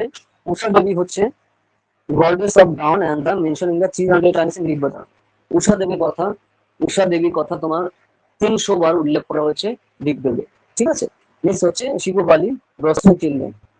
তো এই যে যে দেব দেবী কিন্তু এই টাইম থেকে তোমার টোটাল ভাগ হলো থাকলো এই যে, ঠিক আছে। তো এই যে যে দেব দেবী কোন দেবতা কোন দেব দেবী কিসের উপর ভিত্তি করে রয়েছে এবং তাদের ক্যারেক্টারিস্টিক্স কি, মানে কোন কোন কাজের জন্য আমরা তাদের উপাসনা করি, তো এই জিনিসগুলো যেন তোমার মাথায় রাখে, খুবই ইম্পর্টেন্ট, ঠিক আছে। লেখার সময় কিন্তু খুবই কাজে দেবে। মামন বোঝা গেল? আমি তার জন্য প্রত্যেকটা ধরে ধরে বললাম যে যত দেবদেবীর কথা, এখানে মেইন দেবদেবীর কথা আমি বললাম, ঠিক আছে। ওকে, যেটা তুমি দেখবে যে অনেক মূর্খ বলে যে যে সনাতন ধর্মে 33 কোটি দেবতার কথা আছে, সেই হচ্ছে ভুল। 33 কোটি মানে 33 প্রকার, মানে 33টা টোটাল 33 জন মেইন গডের কথা বলা রয়েছে, মেইন দেবতা বা দেবীর কথা বলা হয়েছে, টোটাল মিলে 33। 33 কোটি মানে বর্তমান সময় আমরা যে কোটি বলি তা না, ক্রোড় না, ঠিক আছে, কোটি মানে সংখ্যা। ওকে, তো এই জিনিসটা বলতে পারবো। অনেকেই মূর্খ বলে যে 33 কোটি দেবদেবীর কথা রয়েছে, সে হচ্ছে যে বলে সে হচ্ছে মূর্খ, ঠিক আছে। এই জিনিসটা খেয়াল রাখতে হবে। 33 রকমের দেবদেবী রয়েছে আমাদের সনাতন ধর্মে। মামুন বোঝা গেল আমি কি বলছি? 33 মাত্র, অনলি 33, নট 33 করোড়। করোড় মানে ওই করোড় না, এখানে কোটি বলতে 33 প্রকার বা 33 জন, সেই হিসাবে বলা হচ্ছে। মামুন বোঝা গেল জিনিসটা? রেজওয়ান ক্লিয়ার? বুঝতে পারছি, কিন্তু যখন কেউ অরিজিনালটা জানে না, তখন মার্কেটে যে যা ছয় ভাবে ওটা মনে হয় সেই ঠিক। তো প্রবলেম হচ্ছে এটা আমাদের, ঠিক আছে। তো এই জিনিসটা বুঝতে হবে। 33 কোটি মানে 33 জন। করোড়, ওই কোটি মানে করোড় না, ওই কোটি মানে 33 জনের কথা বলা হচ্ছে, টোটাল 33 জন, ঠিক আছে। তো এই জিনিসটা খেয়াল রাখতে হবে। তো তারপরে তো তুমি এখানে পড়ছো, তো এখানে তুমি কোন দেব দেবী কিসের জন্য আমরা আরাধনা করি তারপর মানে তো বুঝতে পারছো। তো এই জিনিসগুলো কিন্তু খেয়াল রাখতে হবে, আমার খুবই ইম্পর্টেন্ট জিনিস। আমার ক্লিয়ার কি বলছি আমি? আমি ওর জন্য ধরো ধরে ধরে সব দেব দেবীর নাম ধরে ধরে আমি বললাম, যাতে তুমি জিনিসটা বুঝতে পারো যে কোন ভাবে জিনিসটা আসছে, ঠিক আছে। তারপরে কোন কোন টাইমে তোমার কোন কোন দেবীকে উপাসনা করা হতো আমি টাইম ধরে ধরে বললাম, সেই জিনিসটা কিন্তু খেয়াল রাখতে হবে। হ্যাঁ, তো এই ব্যাপারগুলো কিন্তু মোস্ট ইম্পর্টেন্ট। এইভাবে কিন্তু দেখো তারপরে তোমার দেখো লেটার বেদিক কালচার আসছে, সিভিলাইজেশন মানে পরবর্তী বৈদিক যুগ, পরবর্তী যুগ থেকে পলিটিক্যাল লাইফ আর লেটার বেদিক আরিয়ান আসছে। পরবর্তী বৈদিক যুগ থেকে আমরা বিভিন্ন ধরনের চেঞ্জ দেখতে পাই এইখানে। তোমার আস্তে আস্তে যেটা দেখা যায়, আগে গরুর জন্য যুদ্ধ হতো, মানে গরু মানে সব থেকে হাইয়েস্ট কারেন্সি ছিল, কারেন্সি মানে মানি। তো যার যত গরু সে হচ্ছে তত পাওয়ারফুল, তত ইকোনমিক্যালি পাওয়ারফুল, পলিটিক্যালি পাওয়ারফুল। কিন্তু এই যে লেটার বৈদিক যুগে সেটা আস্তে আস্তে সীমিত হয়। সেই টাইমে তোমার কিন্তু আসে টেরিটরিজ। আগে যার যত বেশি গরু ছিল সে ছিল পাওয়ারফুল বা তত ধনী। পরবর্তী বৈদিক যুগে আসে হচ্ছে যার যত এলাকা বা জমি আছে সে হচ্ছে তত পাওয়ারফুল। তো তার জন্য আস্তে আস্তে আস্তে আস্তে কিন্তু এখানে ভ্যালু কমতে থাকে, মানে শুধুমাত্র গরুর জন্য যুদ্ধ হওয়া কমতে থাকে। পরে তোমার টেরিটরির জন্য যুদ্ধ হওয়া শুরু হয় আস্তে আস্তে। ট্রানজিশনটা বুঝতে পারছো? আগে তারপর তো গরু বা গাভী হচ্ছে তার উপর ডিপেন্ড করে তোমার যুদ্ধ হতো, পরবর্তীকালে টেরিটরির উপর শুরু হয়ে যায়। সেটা কবে? তোমার লেটার বৈদিক পিরিয়ডে। ওকে, তো এই জিনিসটা কিন্তু খেয়াল রাখতে হবে। সোশ্যাল লাইফ অফ লেটার বৈদিক পিরিয়ড, এই টাইমে কিন্তু আস্তে আস্তে তোমার ব্রাহ্মণ হচ্ছে বৈশ্য শূদ্র, এই যে আমাদের যে ডিভিশন ছিল, তো এখানে আস্তে আস্তে সেটা ব্রাহ্মণরা আস্তে আস্তে তোমার কন্টিনিউয়াসলি যে সোশ্যাল স্ট্রাকচার নিজেদের হাতে নেওয়ার জন্য এটা পলিটিক্যালি মোটিভেটেড করা শুরু করে। ঠিক আছে, তার আগে কি ছিল? সিম্পল এতে বলি যে ধরো যে যে বর্ণেই বর্ণ অবস্থান করুক না কেন বা জন্ম হোক না কেন, সে তার কর্মের মাধ্যমে, ঠিক আছে, মানে ধরো সাপোজ কারো ব্যক্তির জন্ম হলো শূদ্র পরিবারে, ঠিক আছে, বা অতি শূদ্র পরিবারে, তো সে জ্ঞান আহরণের মাধ্যমে, ঠিক আছে, তার কর্মের মাধ্যমে সে কিন্তু ব্রাহ্মণ হতে পারে। ব্রাহ্মণ মানে আমি কি বলেছি? জ্ঞানী ব্যক্তি। ওকে, ব্রাহ্মণ অরিজিনাল মানেই তাই। এটা তোমার পরবর্তী বৈদিক যুগের আগে অব্দি সেম প্যাটার্ন কিন্তু অরিজিনাল ছিল, কিন্তু পরবর্তী বৈদিক যুগে ব্রাহ্মণরা দেখলো যে আমরা, মানে ব্রাহ্মণ বলতে ওই যে যারা অরিজিনালি তোমার ব্রাহ্মণ মানে কি? জ্ঞানী ব্যক্তি, ঠিক আছে, শিক্ষিত জ্ঞানী ব্যক্তিকে হচ্ছে তোমার অরিজিনাল ব্রাহ্মণ ব্রাহ্মণ বলা হয়ে থাকে। তো পরবর্তী বৈদিক যুগ থেকে দেখলো যে ওরা যখন সোসাইটিতে পাওয়ারফুল রয়েছে, দেখলো যে এই যে যে সিচুয়েশনে আমরা আছি, আমরা যদি পুরো সোসাইটি কন্ট্রোল করে রাখতে হয় তাহলে স্কিম চালু করতে হবে। আমি সিম্পল এই জিনিসটা বুঝিয়ে দিচ্ছি মোহন, যে শুধুমাত্র পরবর্তী বৈদিক যুগ থেকে তারপর ডিভিশনটা শুরু হলো। সেটা কি? শুধুমাত্র আমাদের জেনারেশনে যারা জন্মগ্রহণ করবে, মানে ব্রাহ্মণ থেকে যারা ব্রাহ্মণ পরিবারে জন্মগ্রহণ করবে তারাই ব্রাহ্মণ হবে, আর বাকি যারা তারা তো যা আসে তাই থাকবে। ঠিক আছে, তো তার মানে কি হলো? ব্রাহ্মণদের শুধুমাত্র যে শিক্ষিত ব্যক্তি সে খালি স্ক্রিপচার পড়তে পারছে, তারও টার্মস এন্ড কন্ডিশন দিয়ে দিল, মানে ব্রাহ্মণের যখন উৎপত্তি পজিশন রাজাদের উপরে দিয়ে দেওয়া হলো, কারণ রাজা ব্রাহ্মণের কথা শোনে। ওকে, তারপরে তারা একটা দারুণ স্কিম চালু হলো কি, জন্ম থেকে মৃত্যু অব্দি যেখানে যাও, জন্ম হলে আমায় ডাকতে হবে, মৃত্যু হলে আমায় ডাকতে হবে, স্কিম মানে, ঠিক আছে। তারপরে বিয়ে করতে হলে আমাকে ডাকতে হবে, ছেলে জন্ম হয়েছে আমাকে ডাকতে হবে, মেয়ের জন্ম হচ্ছে আমাকে ডাকতে হবে, বিয়ে হচ্ছে না, ঠিক আছে আমাদের ডাকতে হবে, তুমি মরে গেছো, ঠিক আছে, সংস্কৃত করতে হবে আমাকে ডাকতে হবে। তার মানে কি ইনকাম স্কিম আমি চালু করে দিলাম। তো ওটা কন্টিনিউসলি আমি যেহেতু ইকোনমিক্যাল স্ট্রাকচার আমি পজিশনে রয়েছি, আমার ইকোনমিক্যাল স্ট্রাকচার আরো পরবর্তীতে রাখার জন্য তারপরে থেকে সেই পুরো সিস্টেমটা নিজেদের ভাবে, আর যেহেতু স্ক্রিপ্টার খালি আমি পড়ছি, তারপর আরো প্রপাগেট করা হলো যে আমি যেহেতু ব্রাহ্মণ রয়েছে, যারা ব্রাহ্মণ পরিবারে জন্মগ্রহণ করবে তারাই খালি স্ক্রিপ্টার পড়তে পারবে, বাকি যারা তার স্ক্রিপ্টার পড়ার কোনো সিন নেই। ওকে, তো তার মানে কি হলো? স্ক্রিপ্টার আমি পড়ছি, অতএব সে যেটা বলছে ওকে বিদবাক্য হয়ে যাচ্ছে, আর কারণ অন্য কাউকে তো মানে বৈশ্য শত্রু বৈশ্য ক্ষত্রিয় শত্রুটা আমি পড়তে দিচ্ছি না, তার মানে ওখানে কি লেখা আছে স্ক্রিপ্টার সে বলতে পারছে না, অতএব আমি যেটা বলছি ওটাই বিদবাক্য হয়ে যাচ্ছে। বুঝতে পারছো জিনিসটা? তো তারপর ওই স্ক্রিপ্ট তারপরে চালু হয় এবং কন্টিনিউয়াসলি কিন্তু সেটা এখনো চলছে। এবং এগুলো ডিভাইডেশনটা এইভাবে ব্রাহ্মণ কন্টিনিউয়াসলি শুরু করে কবে থেকে স্টার্ট হচ্ছে? এটা লেটার বৈদিক যুগ থেকে। তারপরে তার আগে কিন্তু ধরো তুমি যদি বৈশ্য শূদ্র যে থাকেই থাকো, যেখানে তুমি জন্ম, তোমার কর্মের মাধ্যমে শিক্ষা গ্রহণের মাধ্যমে তুমি কিন্তু ব্রাহ্মণ হতে পারছো, মানে কি ব্রাহ্মণ মধ্যে কি জ্ঞানী জ্ঞানী ব্যক্তি, সে কিন্তু তুমি জীবন পরিচয় দিতে পারছো। কিন্তু লেটার বৈদিক যুগ থেকে ব্রাহ্মণরা কন্টিনিউয়াসলি নিজেদের হাতে পাওয়ারটা আনার জন্য পুরোপুরি সেই স্ট্রিম চালু করে, এবং তারপর থেকে এই হাজার হাজার সাত বছর ধরে ধরে আছে। এই যে ডিসক্রিমিনেশন এখন আমরা দেখতে পাচ্ছি স্টার্ট হচ্ছে পরবর্তী বৈদিক যুগ থেকে। আমার ক্লিয়ার জিনিসটা রিজওয়ান বোঝা গেল? এই জিনিসগুলো তুমি এখন পড়বে, আমি সিম্পল হতে সহজে জিনিসটা বুঝিয়ে দিলাম। ওকে, তো সেই স্কিমে এভাবে চলছে। আর যেহেতু ব্রাহ্মণ যারা খালি আমি পড়তে পারবো স্ক্রিপচার, তুমি অন্য যারা তাহলে পড়তে পারছো, আর যেহেতু পড়তে তুমি পারছো না, তার মানে কি লেখা তুমি জানার কোনো সিন নেই। স্ক্রিপচারে কি লেখা সেটা জানতে হলে তোমার সংস্কৃত পড়তে হবে, তাই না? সংস্কৃত পড়া জানতে হবে। তো তুমি তো ব্রাহ্মণ না, তোমাকে আমি পড়াবো না। আর তুমি যখন পড়তেই পারছো তাহলে বুঝতে পারছো যে ওখানে কি লেখা রয়েছে স্ক্রিপচার। তার মানে কি আমার সিস্টেম আমার কন্ট্রোল করা কমপ্লিট। আমি আমার নেক্সট 10-15 মানে হাজার জেনারেশনের মতন আমি আমার স্কিম চালু করে দিলাম। ওকে, তো এইভাবে হচ্ছে তোমার কন্টিনিউয়াসলি সেই ডিভিশনাস্টিক সোসাইটি স্টার্ট হওয়া শুরু হলো কবে থেকে? লেটারবাদী যুগ থেকে ব্রাহ্মণরা স্টার্ট করে এটা ওইভাবে। বোঝা গেল জিনিসটা? এই জিনিসটা তুমি এখানে সিম্পল এখানে পেয়ে যাবে পরপর। মামুন ক্লিয়ার জিনিসটা কিভাবে আসছে? ওকে, আর এখন তো সেই হিসাবে যেহেতু প্রভাবে পার হচ্ছে, তারপর যখন স্ক্রিপ্টার গুলো বিভিন্ন টাইমে বিভিন্ন লেখা হলো, তখন সেইভাবে লেখা শুরু হলো আস্তে আস্তে, যে ব্রাহ্মণ হচ্ছে সবার উপরে এবং সেই ঘরে তার সবার নিচে রয়েছে যাবে কন্টিনিউয়াসলি। ওকে, বোঝা গেল সিস্টেমটা কিভাবে আসছে। লেটার বৈদিক যুগ থেকে ওকে এই স্কিম চালু হয় এবং সেই সেভাবে প্রভাবিত করা হতে থাকে। তার আগে কিন্তু সবই সেম ছিল, কি বললাম, পরবর্তী বৈদিক যুগ থেকে এই ডিভিশন শুরু হয় এবং তারপর থেকে এখনো সেই যেভাবে চলছে, তুমি খুব ভালো করেই জানো। ঠিক আছে, তো এইভাবে জিনিসগুলো কিন্তু খেয়াল করা দরকার, আমার মাথায় রাখতে হবে। আমি খুব সিম্পল সহজ ভাষায় জিনিসটা বললাম যাতে ক্যাচ করতে পারবো, কারণ এটা খুবই তোমার টাফ জিনিসটা অ্যানালাইজ করা, তো তার জন্য আমি সিম্পল সহজ ভাষায় বললাম যাতে জিনিসটা বুঝতে পারো। বোঝা গেল কিভাবে আসছে। এখানে দেখো যে ব্রাহ্মণ পঞ্চা, তোমার ক্ষত্রিয় পাড়া, বৈশ্য পাড়া, শূদ্র পাড়া, তারপরে হরিজন পাড়া, সেভাবে তোমার এখানে ভাগ ভাগ করে দেওয়া হচ্ছে। ঠিক আছে, তো এগুলো তারপর তোমার ছিল, তো তারপর আস্তে আস্তে কন্টিনিউয়াসলি ব্রাহ্মণরা কিভাবে তোমার সিস্টেমটা করাক্ট করলো সেই হিসাবে তোমার কিন্তু এখানে পরপর দেওয়া রয়েছে। ঠিক আছে, তো ওখানে সেই সিস্টেম অনুযায়ী তুমি কিন্তু এখানে পাবে, এখানে রিডিং পড়লে তুমি এখানে বুঝতে পারবে কোন কোন ভাবে জিনিসগুলো আসে কত। ঠিক আছে, এই যে রেটা বৈদিক রিলিজিয়ান, এখানে তোমার দেখো ব্ল্যাক অ্যান্ড রেড ওয়ার, এখানে এই টাইমে কি কি ধরনের তোমার এখানে কাজ হাতের কাজ করা হতো, এখানে সে ছবি দেওয়া রয়েছে। আমি জিনিসটা শর্ট বললাম কোন কোন ভাবে জিনিসটা আসছে, যে কম্পারেটিভ অ্যানালাইসিস অফ দি বৈদিক অ্যান্ড লেটার বৈদিক, মানে তুলনা করা হচ্ছে, মানে পূর্ব পরবর্তী যুগে, পূর্ব বৈদিক যুগে কিরকম অবস্থা ছিল এবং পরবর্তী বৈদিক যুগে কি কি জিনিসগুলো ছিল সেইটা দেখো, তোমার এখানে তুলনা করা হয়েছে। মানে তুমি পূর্ব বৈদিক যুগ কি ছিল আর পরবর্তী বৈদিক যুগ কি ছিল, এটা দেখলে তুমি ক্লিয়ারলি বুঝতে পারবে যে কোন কোন ভাবে জিনিসটা পরপর আসছে। ঠিক আছে, আচ্ছা, তো এই হচ্ছে টোটাল জিনিস। তো এরপরে দেখো কি কনসেপ্ট রয়েছে, মানে কোন কোন জায়গা থেকে কোন কোন জিনিসগুলো আসে। যেরকম আমরা দেখো গোত্র এখন দেখি না, কার কোন গোত্র রয়েছে, তো সেটা কোথা থেকে আসে, তোমার অথর্ববেদ থেকে আসছে। তারপরে আসছে কি পুরুষোক্ত, এটা কোথা থেকে আসছে, ঋগ্বেদ থেকে আসছে। নেক্সট আসছে ফার্স্ট থ্রি আশ্রম, ব্রহ্মচর্য, গার্হস্থ, বানপ্রস্থ, কোথা থেকে আসছে, তোমার চতুর্থ উপনিষদ থেকে। নেক্সট আসছে কি তোমার ফোর আশ্রম, ব্রহ্মচর্য, গার্হস্থ, ব্রহ্মস্থ, সন্ন্যাস, যুগলা উপনিষদ থেকে আসছে। দেখুন এটা ব্যাকগ্রাউন্ড কোনটা, এটা তুমি পেয়ে যাবে এই পেজে, এই যে লিস্ট করা রয়েছে এই বইটাতে পুরো একদম তোমার বেসিক্যালি নোট করা রয়েছে। ঠিক আছে, তোমার খালি কি করতে হবে, মেমোরাইজ করতে হবে জিনিসটা, মেমোরাইজেশন দরকার। মামুন বোঝা গেল, রেজওয়ান